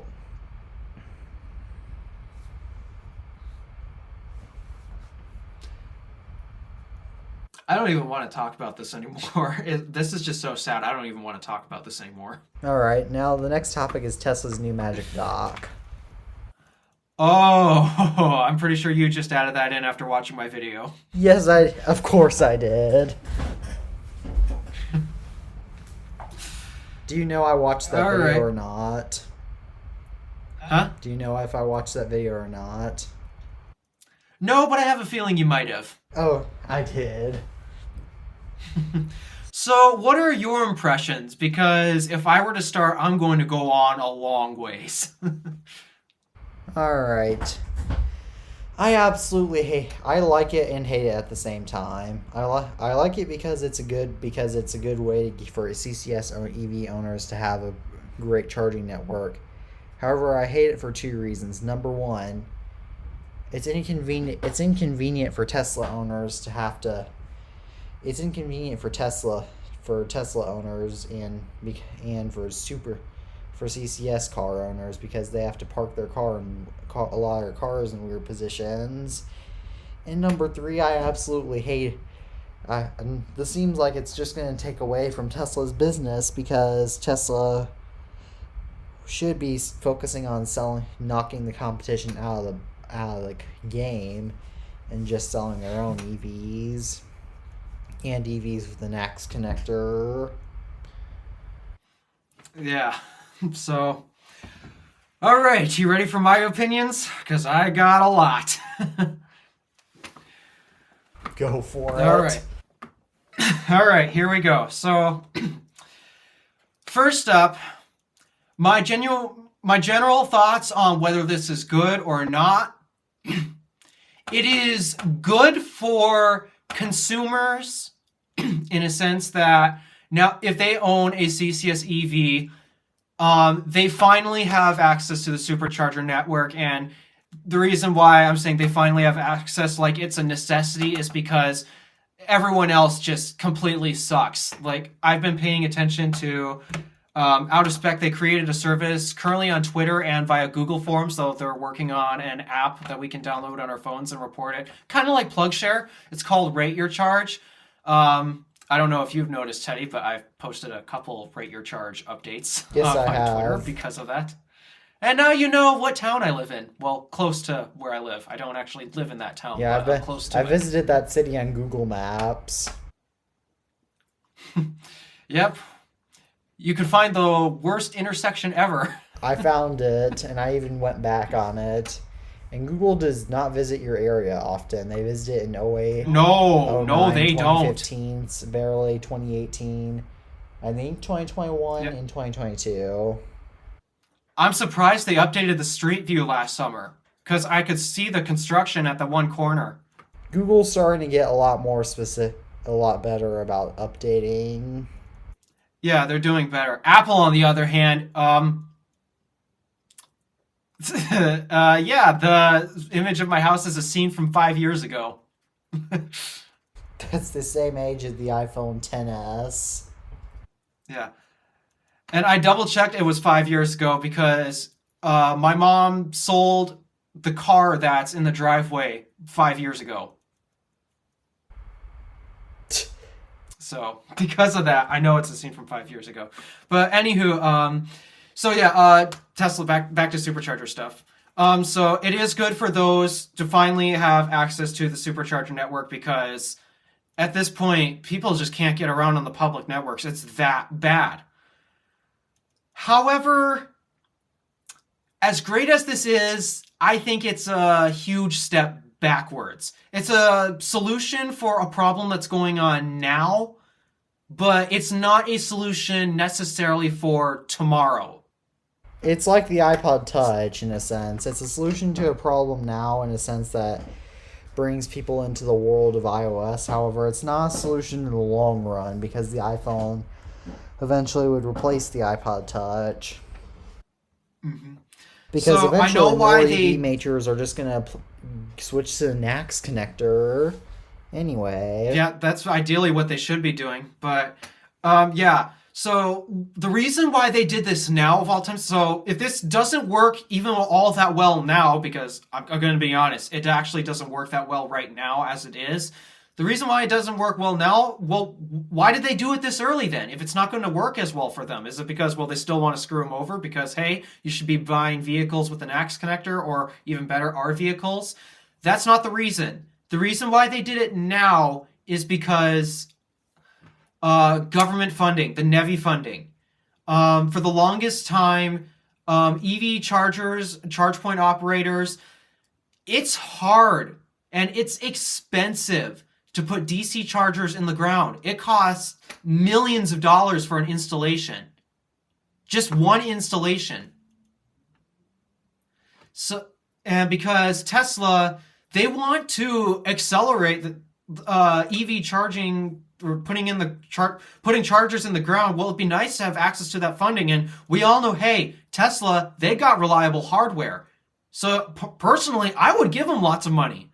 But part of the NEVI funding requirements is, and this is something that I hate because it is a very bad thing, you have to support CCS. How stupid. Big mistake, government. Big mistake. Big mistake. I think CCS is not the port of the future.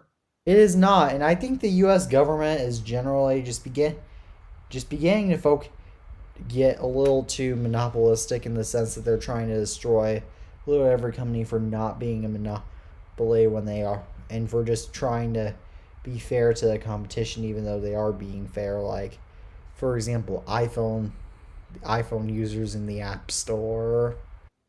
Yeah, you watched that video too. I wish it would have done better, to be honest. Yeah. But yeah, that is why Tesla has now a CCS adapter on their supercharger stalls. It's because they want access to NEVI funding, which honestly, if they had access to that money, imagine where they could put new superchargers. They could accelerate that by, well, they're planning on more than doubling the amount of superchargers out today by, what was it, the end of this year or next year or something? Because they're going to have access to this NEVI funding, which is great. So, but in order to get access, you need to support CCS. So, as of right now, the 10 superchargers in New York, it's either 8 or 10, plus the 2 in California, they've retrofitted the holsters. Thank goodness this is actually a cheap retrofit. They retrofitted the holsters on those stations with what they call the Magic Dock, which is basically a little container that holds the CCS adapter. So this is their current solution now.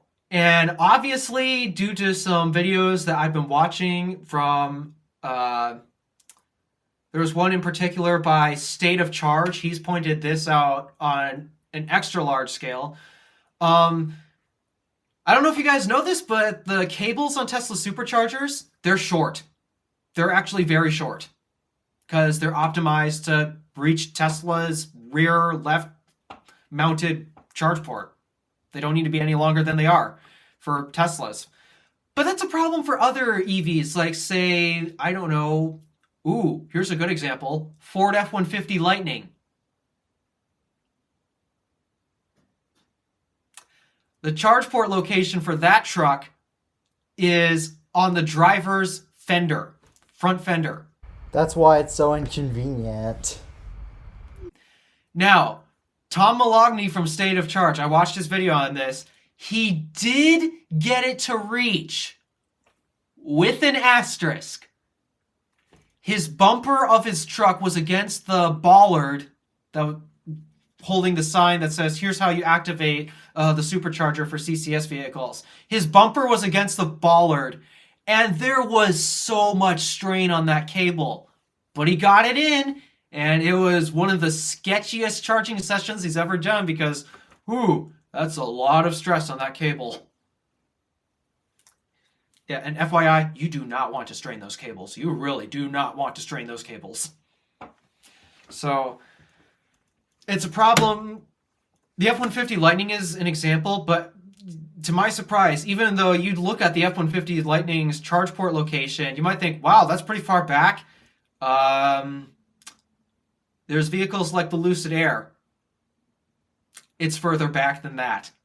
Same location, but further back. And it does not reach.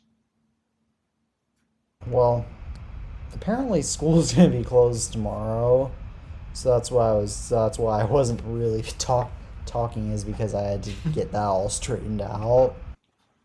All right. But yeah, so Lucid Air, in order to charge there, if there's no Tesla pull-through style stalls, you basically have to park sideways and block 2, 3, maybe 4 stalls. That's bad. I thought in the video that you were just talking about maybe blocking another one, but now it seems like with 3 or 4, that's not ideal. No, it is not good. And so, yeah, that's... Cable length is a huge problem with just retrofitting V3 stations. They are not optimized to charge other EVs. Now, this wouldn't be as big of a problem if they were set up in a pull-through layout. But they aren't. This Yeah, is why a pull-through layout I kept is thinking, necessary. why not do it? I keep thinking, why not do it? And I finally figured out why. It's because the reason why Tesla basically installs them most of the time in kind of like parking spots in a parking lot instead of like creating a pull-through site we typically see at gas stations. The reason why they do that is because, well, they're borrowing land from, they're borrowing land from other landowners. So the landowners, they want parking spots for everyone else, but they don't have all the space to create a nice gas station like Tesla supercharger. So the best that they can do is reserve parking spots and place the chargers there. So if Tesla really wanted to have those gas station style pull-through spots, then basically what they'd have to do is either get really lucky with the landowners and say, hey, yeah, take up as much space as you need to create the proper spot. But it's either that or they'd have to buy the land themselves, which will definitely increase the cost of installing a supercharger like significantly. And we experienced a little connection issue, so okay, connection issue resolved. Back to the show. Remember how I said that installing DC chargers, they cost like millions of dollars on their own? Yeah. Imagine if you had to buy land as well. Ooh. That's going to be quite... Oftentimes land to put superchargers in would go for quite a lot of money too. Yeah, that's expensive. So that's why they are laid out the way they are. It's because either you have to get lucky with the landowners or the site host saying, hey, yeah, you can take up as much space as you need. And most of the time, the site hosts that are like that are basically gas stations because they have land to spare like that. Most of the time, they don't. But otherwise, if you want that type of style, then basically you have to buy the land yourself, and that's not cheap.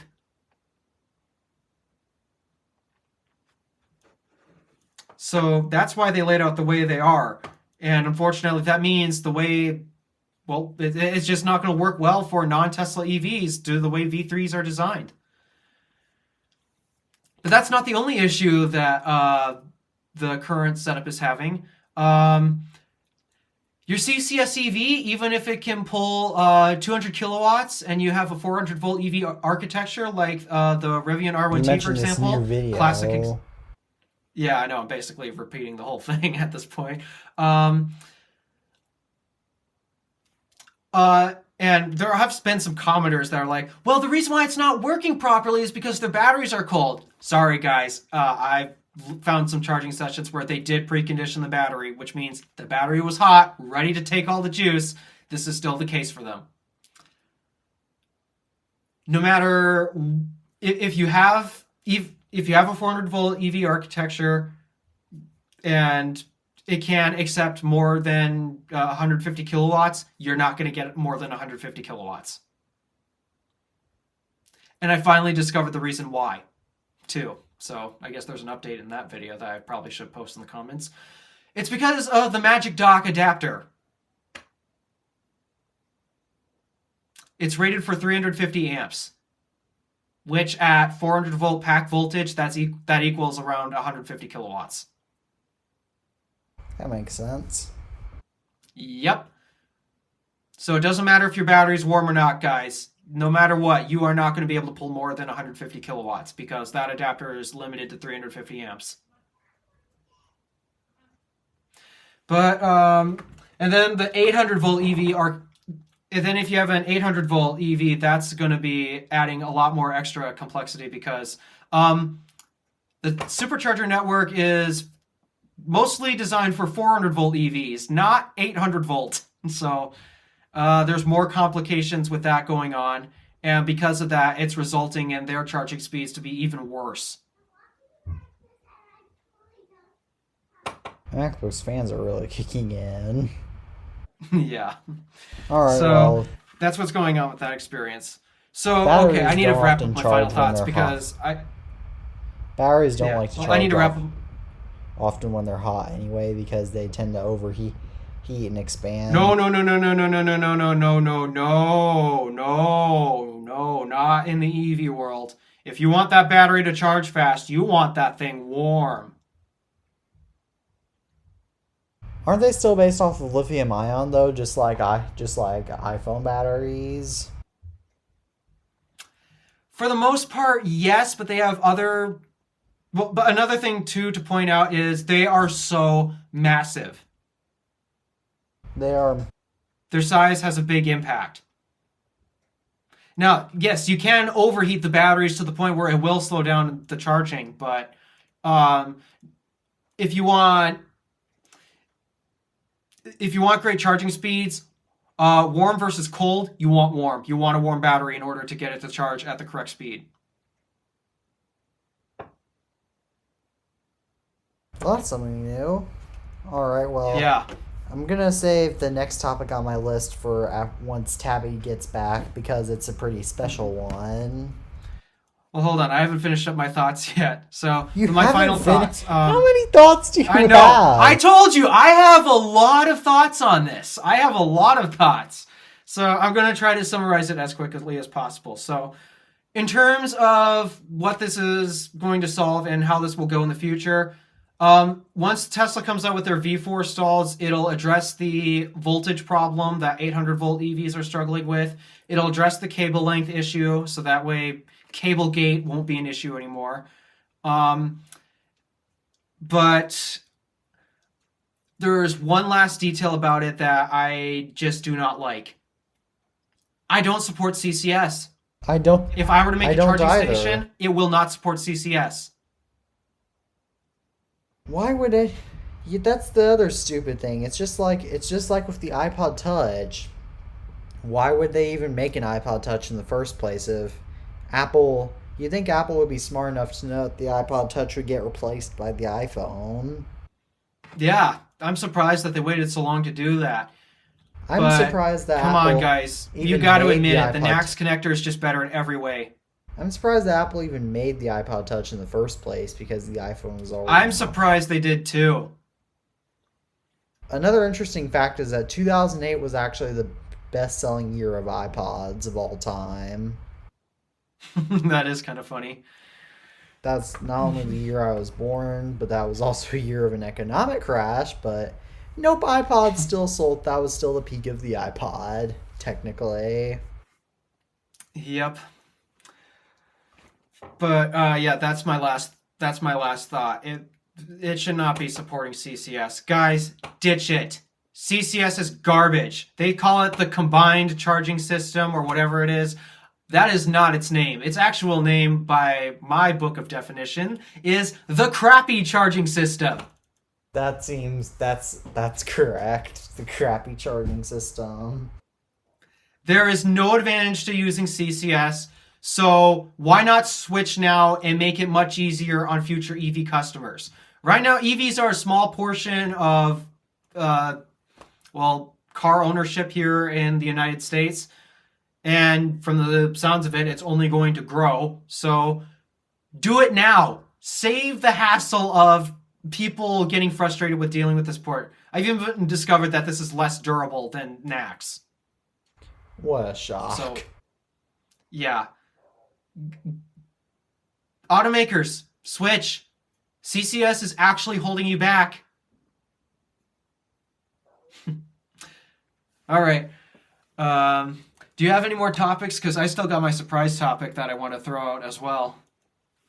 I have only one topic. How my Apple Watch Series 7 has been. All Technically I right, have how's it two, been? but one of them is going to be saved for Tabby. So my Apple Watch Series 7, it's been a great upgrade. I really love the big screen on it.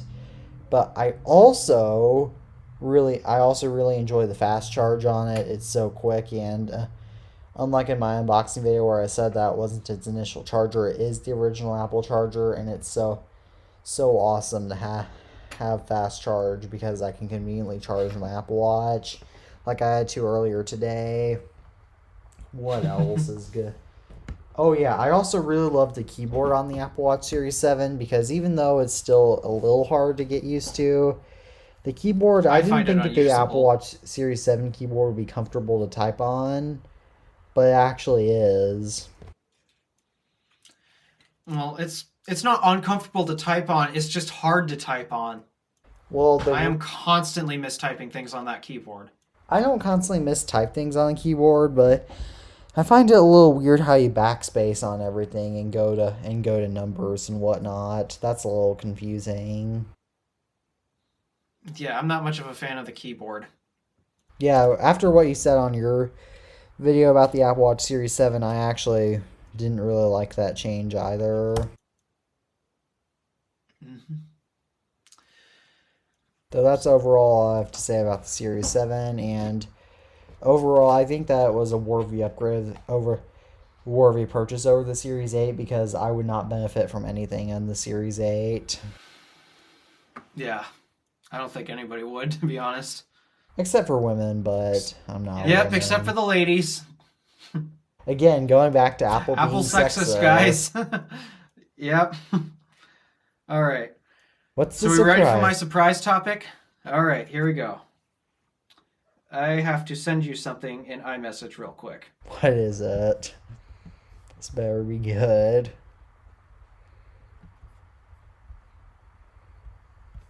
Is this something that Tabby should be here for or not? It doesn't matter.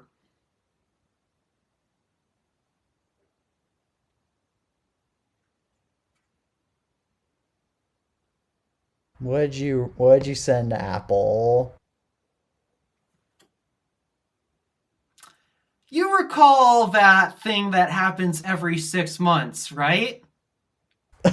Don't tell me! Wait a minute, that's why I didn't see your AirPods Pro 2.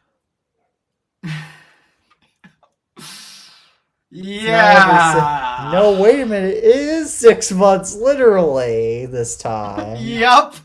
It was 7 months. It was technically. It was. I'm pretty sure it was 5 months the last time, and then it was only 4 months after the first. I'm trying to think. Okay, so your first AirPods Pro. Oh, this probably should have been something that Tabby should have been here for, but my first AirPods. Your first AirPods Pro, you got them in February 2021. Then they broke in May 2021.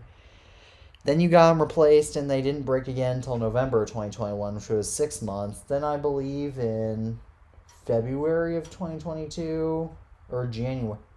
Or no, wait, was it either When was the second time?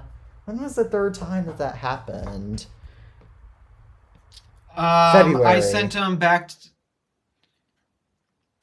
I sent them back to Apple in January because that's when the warranty expired. Oh, January 2020. January 2022, okay, and then they broke again in July, so. Or I think June or July, so that would have been 6 or 7 months. and then you bought your AirPods Pro, and then you just waited for AirPods Pro 2, and you bought AirPods. Because at that point, I would have had to the cost of repair for that would basically buy a new set. So I decided, okay, wait for AirPods Pro 2 because evidently they're around the corner. Thank goodness. And then you bought your AirPods Pro 2 in September and in November, and now in March you're having to get them replaced for active noise cancellation and transparency breaking on them. I'm not too sure. I'm probably gonna have to throw a conspiracy out there, but I think they're deactivating it on purpose because it is so conveniently timed. Though it's not conveniently. At least I wanted to come up with. I did double check it, and it's not always conveniently timed.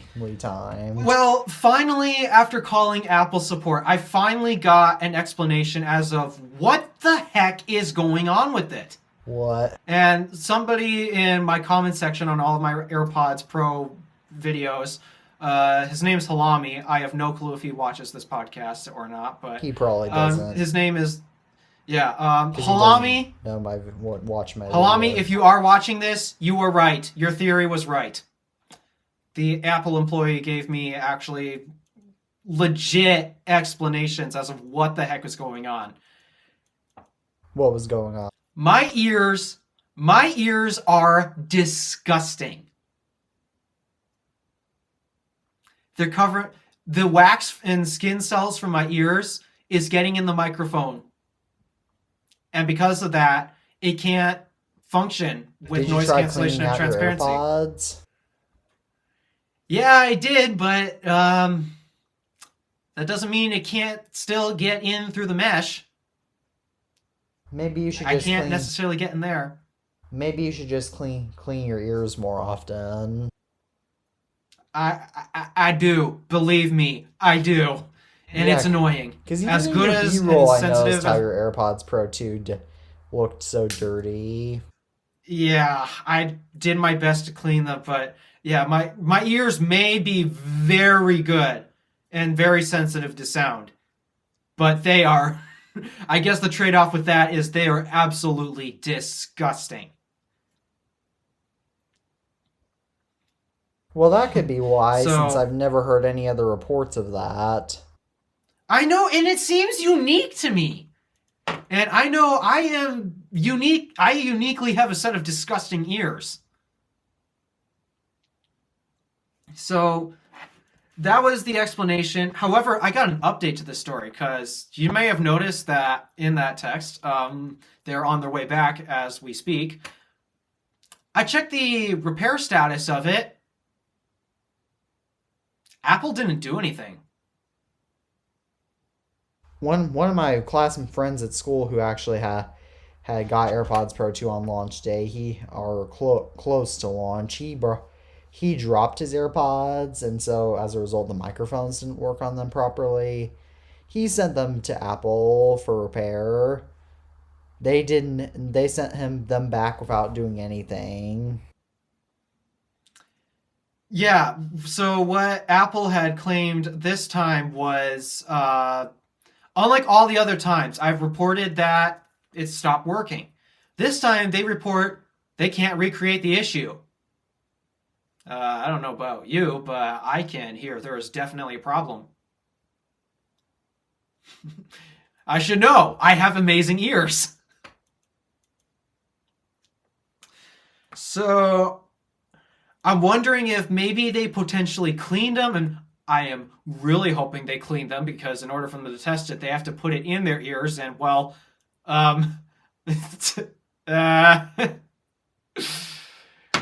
yeah, my ears are not exactly the cleanest, so I really hope they cleaned them. And if that were the case, I hope that fixes the issue. So, yeah, that's going to be interesting to see what happens when they get back. But it seems as if AirPods Pro 2 have bad microphones because of the active noise, because of them crackling in loud environments under active noise cancellation and transparency. Yeah. And the microphones also breaking out my friend's ones because after just a simple drop. Yeah, that's really unfortunate that they have this kind of issue. And geez, this is frustrating for someone like me because I am a heavy music listener, and I don't know about you, but concerning the general work environment at work, I don't think it'd be a good idea to wear these things in that work environment. So I have to wear the AirPods Pro, and this is what keeps happening.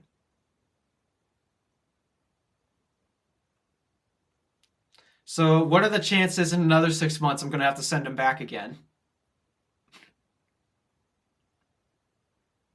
I think in September you're probably gonna have to send them back again at this point. Yeah, this is getting annoying. It sure is.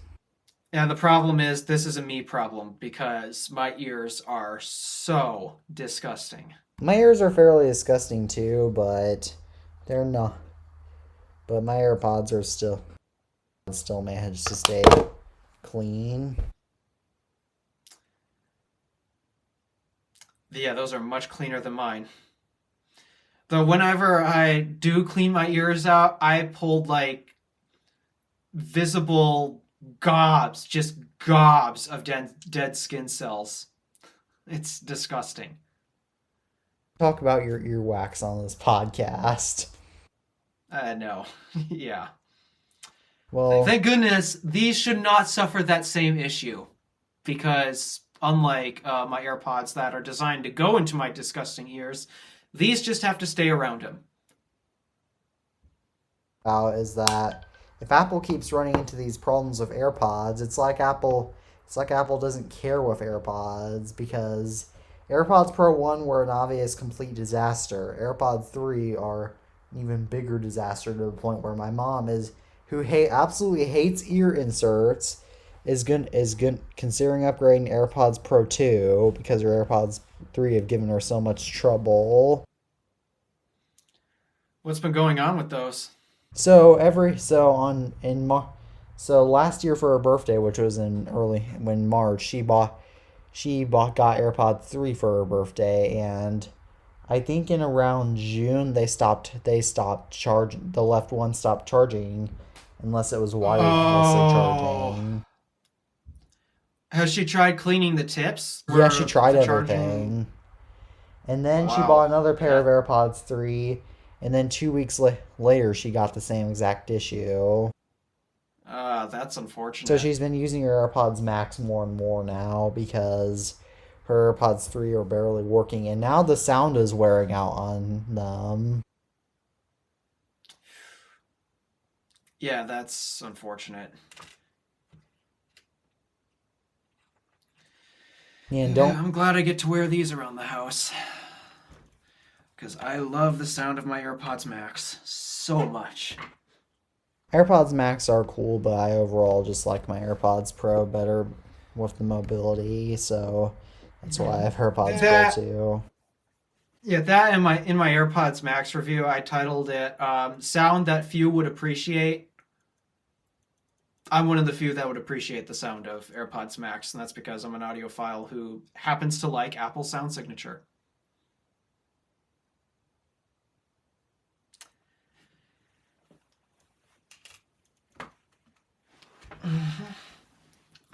Well, do you have anything else you want to talk about on this podcast, other besides that thing that we were going to wait for Tabby to come back? I don't think I got anything else. My root beer can is basically empty at this point. My water thermos is basically empty at this point too. I love Zevia. It is delicious. Never and much heard of that healthier brand than of the root actual beer. stuff. Zevia is one of those health brands that tries to in this case, they're trying to mimic the soda, but they're replacing a lot of the nasty chemicals that they use in pop and soda and replacing it with stevia. Stevia is actually very unhealthy. I don't think that's the case. Nope, it's unhealthy. Studies have shown. I think those studies are just released by those non-stevia brands that are like, oh crap, they might actually be happy. We gotta spread some false rumors to keep people wanting to come back to our stuff. Because Well, we use still, it's just stevia generally in that all of diet our stuff stuff is all just the not time. as healthy. Yeah, I'll send a link right now to. Well, stevia is a natural. Stevia is a natural leaf.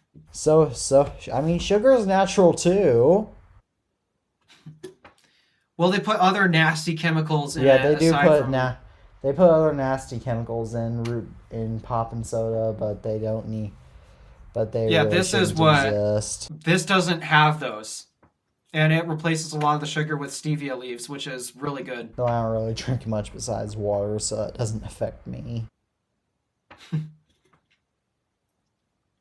Yeah, I think the whole stevia not being healthy is just one of those things that those type of companies spread to get you to not want to use that stuff and continue buying their crap. My dad actually read the study on that, so I'm gonna text my dad right now and ask him where he heard that from. If it's from Forbes, I do not believe it because Forbes is the worst when it comes to reporting accurate information. Because there's one thing I want to be clear about. I drink this stuff all the time, and yet I feel much better drinking this compared to drinking the regular A&W root beers. Why do you actually overall feel better, or do you just think you feel Yeah, I better? do. Oh, that. Yeah, I do. Huh. Like the biggest description on how I feel better is what processes down in the gut and when it processes out. Oh yeah, my stomach is not the most tolerant of unhealthy food. Now, keep in mind, this still isn't exactly a healthy drink. Pop in general is not healthy, but It's not compared to, healthy still. yeah,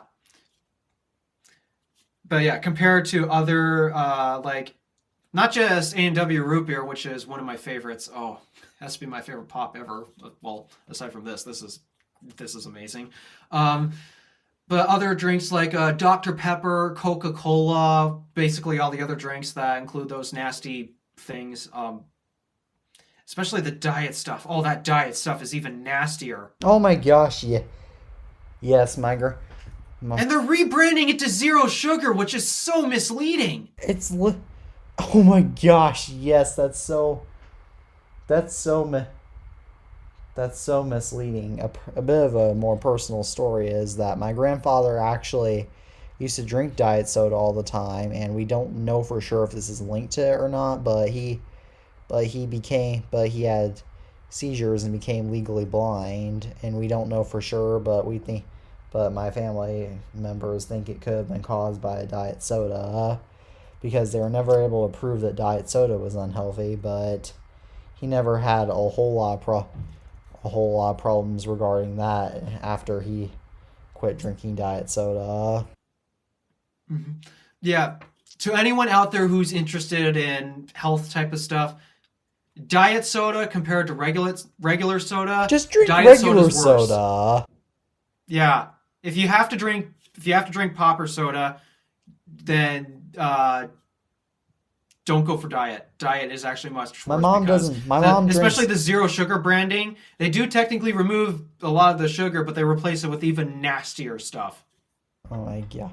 My mom drinks Diet Coke all the time, and I asked her once why she doesn't drink regular Coke, and it's like, well, because I don't want to have the calories. That It's not like it Diet may it Coke is may have less necessarily calories. It may healthier. have less calories, but it Yeah, also zero. has it's replacing those calories with much worse stuff. Yeah, calories are not the worst thing in the world. Yeah, guys, in order to get yourself to a healthier weight, it's not about how many calories you take in, it's about how many you burn. It's And it's about about how much. managing, And it's about it's about sugar and balancing that. all that crap too. Yes. It's also about managing the amount of sugar you take in, as well as any other nasty chemicals that they'll add to diet drinks or candies or whatever So else. I asked my dad about the studies, and the studies are actually done from Dr. Peter Attia and Dr. Andrew Huberman from Stanford. But my dad said he was going to go check. Hmm. So they are legit studies. I'm not too sure how legit they are, to be honest, though. They're legit. Because there are some people who say, and I'm not going to say this is true or not because I genuinely don't know, but there are people who say electric cars are worse for the environment because of yada yada yada. Like, okay, not. sure, you're not taking coal from, or you're not taking dino juice from the ground and such, but where's all that electricity coming from? You may not be burning dino juice, but where's all the electricity coming from? Until I then point out that the process of refining oil is much less energy efficient, therefore not as environmentally friendly. But and it's still, also got that debate goes on. and electric so vehicles long also have fewer know. parts in them, so which makes them even better for the environment. Yeah, that's one of the reasons why the EV1 got crushed. Remember the GM EV1? Yes, I do. Did you watch Cold Fusion's video about it? Yes, I did, and honestly, the fact that they did it was so sad. Oh my god! And now I understand why these controversies exist. They're caused by the auto manufacturers because, wait, these things don't break. How the heck are we going to get our money? No, right? EVs could be such more widely accepted if GM actually kept going with the EV1. It's not like it didn't sell that well. And besides, lithium-ion batteries were coming out soon, so that way they could have even more efficient batteries. It's just, why? There's more to EVs than just saving the environment by not burning gas. There's way more than that. Yeah, by the way, everyone, I keep mentioning that I'm planning on buying a Tesla. The reason why I'm wanting to buy an electric car has nothing to do with the environment. The reason for it is the simplicity. The fact that so little can go wrong. Even on my dad's car, which he's going to plan on upgrading soon and give his old car to me, he actually had, on my dad's current car, which is from 2014, he's had to take it into the shop several times now. Oh, and the dealers are the worst, too, especially if you go to the dealers to get your car serviced. They're the worst. Oh my, wasn't there the one dealer that said that your mom's car was perfectly working, and then it worked for a little while, and then you got stranded 2.5 hours away from home? I discovered that our dealer has done even worse stuff. In fact, actually illegal stuff. What have they done? So, my dealer's not the only one that does this. This is scarily very common practice amongst dealers amongst the country and probably, well, amongst the world. But still, this is scarily common. So common they gave it a name. It's called the yo-yo sale. What is so it? Most people don't exactly have the type of money to drop on a brand new car, right? Right. So because of that, they'll often go through financing. Guys, if you're going to finance a brand new car, do not let your dealers handle the financing. Go to your bank and handle the financing with your bank. Get the loan from your bank. And if they deny it, then you probably should not be buying the car anyways because you got other financial things to worry about. And what's even more stupid is that now a lot of people don't trust banks, but what's even more stupid is that stores do take just as much advantage as banks. For example, Verizon and AT&T now have 36-month financing whenever you go buy a new phone, meaning that you either have to pay it all at once or you have to keep your phone for 3 years in order not to be in debt. And I don't know about you, but 3 years, that's a long time to be able to guarantee to keep your phone working. I agree. Because my mom purchased my iPhone 11 Pro Max back in March of 2020, and it started crapping out last September. It did not last 3 years. Yeah. All right. So here's why you do the loan through your bank and not the dealer. Now, not every dealer does this, but most dealers do this. The majority of the time, when you do financing through your dealership, the dealer actually doesn't hold the papers and the contracts and have the money lost in the time as you're making those payments. They actually go to either their own bank or another bank or some loan company to actually handle the financing. They go third party to do the financing. How stupid. But before they do that, they will sell you the car first before they ever visit the loan company. That's a way to lose money. That's just flat out illegal. All right, and I'm not done just yet. So now, the reason why this doesn't always happen is because quite often, well, they go to their third-party loan company and the loan gets approved. But when the loan doesn't get approved, this is the problem. By this point, contracts have been written, they have been signed. So that means, to whoever just bought the car or on financing, they bought the car. It's now theirs on financing to terms that they agreed. So the dealer, now that the loan has not gone through, it's been denied. Well, they still don't want to hold on to the loan because that's money that they don't get right away. They want that money now. So because of that, they're now going to force you, hey, we need you to come back and agree to new terms and conditions on a car you already bought. That's because you didn't actually buy it. Well, according to the dealership system, well, technically you did. The problem is they don't want to handle the financing. They want to place it on a third party. So what do when the financing doesn't go through and you say, no, we already agreed to these terms and the sale has been complete? They come and tow your car and they take it right back. A car that you bought on terms. Why not just have You put a people down do it in the payment on. first place to save an extra step? So if your dealership does this, get a lawyer. And don't worry about the fees because most of the time the dealership loses and they actually have to pay attorney fees. This is not exactly legal advice. I'm not a lawyer, but still, if they do this to you, hire a lawyer. I'm really suggesting hire a lawyer to get your money back. And this is even worse if you do a trade-in. Say you trade in a vehicle. By the time they actually say, hey, we need a new contract, we need to make new terms and such for this sale that already happened, that we already agreed to, they'll wait weeks.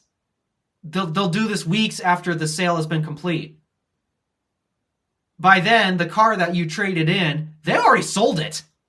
They already sold your traded in car. So now you're basically out money, you're out a car, and you are also out your credit score. Well, credit scores are stupid anyway, but money and cars are not stupid. Yeah. So if your dealer does this, I strongly suggest you get a lawyer. I can't say this is legal advice, but I strongly suggest you get a lawyer. Oh my gosh, on more stupid cases. And our dealership is very guilty of this. On my mom's, so when my mom bought her car back in her SUV back in June of 2020, or no, July 2020. Apparently, right before then, it was sold rapidly from the dealer where my mom and dad bought from. It came from another dealer, and then it came from another dealer that was sold to, and then it was sold to by another lady and by just a lady. And they didn't until in December of 2021, my dad had issues getting the title to the car, so they were at risk for towing the car because the title got lost in the process of buying it. So effectively, and they could not find the original owner of the car because when police tried to track her down, she was either missing or deceased. So effectively, we almost lost our car because of that. Yeah, dealers are the worst. because they did They'll not. leave you stranded because- when they're incompetent in repairing a car, which, oh, it's so shocking to see how incompetent they are in repairing cars. Because what do they care about more is getting sales out. That's where they make their money. Yes, car dealerships are so bad. That's why my dad's so excited about Ford slowly evolving away from in-person dealerships. It's because they do a lot of stupid things. It's also because they hike the prices of cars like crazy. Ford is suffering a problem right now where they're struggling to sell their cars, and it's not because of Ford corporate's fault. It's the dealerships. Yeah, Their that's cars are so expensive that they have sold zero inventory. Their lots are full.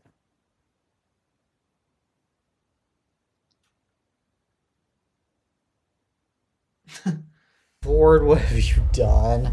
Ford is. I don't know if you remember this or not from social studies class, but why did Henry Ford originally found Ford? To bring the car to the masses, And if it's make it more affordable for the and if everyday it's man. and if it's perhaps? if Ford dealerships are making them so expensive, then why would then that's not exactly doing the original company's deal, is it? Especially Yeah. when Ford has a luxury brand that they could that are designed to be more expensive. Yeah, the markups that they're just placing on their vehicles are absolutely stupid. Especially because the Ford has a lot of Ford. I mean, the most popular vehicle in the United States is the Ford F-150. Oh, that popularity is dropping right now. Yeah, They are struggling to get those out the door because, well, nobody wants them because their prices are way too high.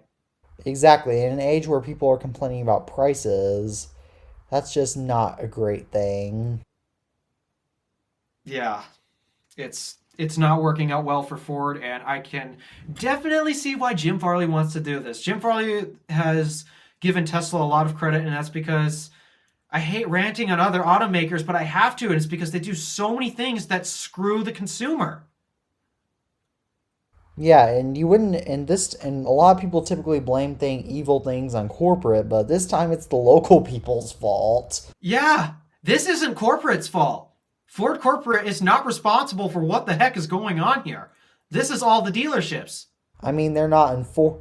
I mean, the only thing that Ford corporate could do is to say, "Hey, you're not allowed to put markups." Yeah, good luck with that.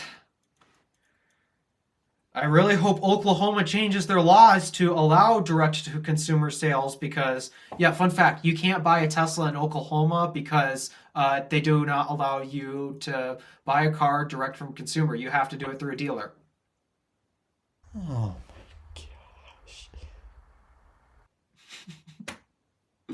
So, say goodbye to buying brand new Fords in Oklahoma, I guess. especially since they're getting rid of the dealerships anyway, because nobody likes to deal with dealerships. Nobody likes to deal with car salesmen trying to desperately get you to buy an expensive car. People are done with it. That's why Ford is getting rid of in-person dealerships. Yeah, they are some of the shadiest people you will ever deal with. And unfortunately, even if you buy like more, I'll say boutique style cars, where the luxury cars like Mercedes, oh, they're not much better. You know John Rettinger, right? When he bought his, attempted to buy his Mercedes EQS, No, I do not. $50,000 markup. Oh my gosh! And don't even forget about the accelerate $1,200 annual $1,200 fee for acceleration. For Mercedes EQS, $50,000 markup. I know So, it's a luxury evidently, brand, no. but it's not When you that go more luxury. boutique, yeah, evidently, if you go more boutique, no, your experience in terms of dealing with car salesmen, it doesn't increase in terms of positive experience. it decreases. Because then they know because the markups just get more massive. They know they're going to have more money, so they're going to take advantage of that. Yeah, that sucks. I am so glad that Tesla does it direct to consumer. I'm so glad Rivian does it direct to consumer. Lucid does it direct to consumer. Even though Basically, Lucid all the new startups. Even though Lucid just only sold 4,000 something EVs last year and claimed that they were going to beat Tesla. Oh, judging by the fact that they are losing orders as I speak right now, they are nowhere near on track to beat Tesla. I don't think Lucid is probably just going to die off. Yeah.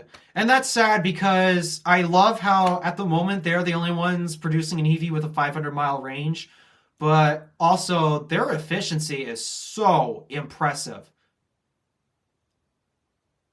Yeah, Lucid I don't know is just what one they of those did car in the engineering of companies their that cars. doesn't manage to get just right. Yeah, I don't know what Lucid did with their cars, but dang, those things are efficient. Might have something to do with the 800-volt architecture it's riding on. But wow, they've actually made some very decent technology that unfortunately the masses can't really appreciate. Well, I know one reason why the masses can't appreciate it. CCS. Yup, right there. Well, do you want to actually wrap up this episode now since it's getting pretty late and I still have a video script to write? Oh yeah, I still got many other things to do. I did not expect this episode to go on as long as it did. Yeah, it's around 8:20. It's 8:25 where I am right now, and Hey, editor Alpha DeWolf here. Yeah, we said some stuff, and you guys are not allowed to hear this stuff. And this right here is where the stuff used to be. All right. Now that stuff has been said, back to the show. should we say goodbye now? Yeah, I guess so. I gotta go, actually. All right. As always, thank you all for tuning in to another episode of the iTunes Fanboy Podcast. As always, I am Teddy from the iTunes Fanboy. My name is Alpha DeWolf from the Random Alpha Network. And as always, we hope to be back with you with all you viewers sometime soon. Hopefully with Tabby to talk about that one topic that we forgot. And I'm going to have a ton of fun editing this episode because 2 hours, 21 minutes I'm looking right now. All right, well, Jeez. Goodbye, everybody.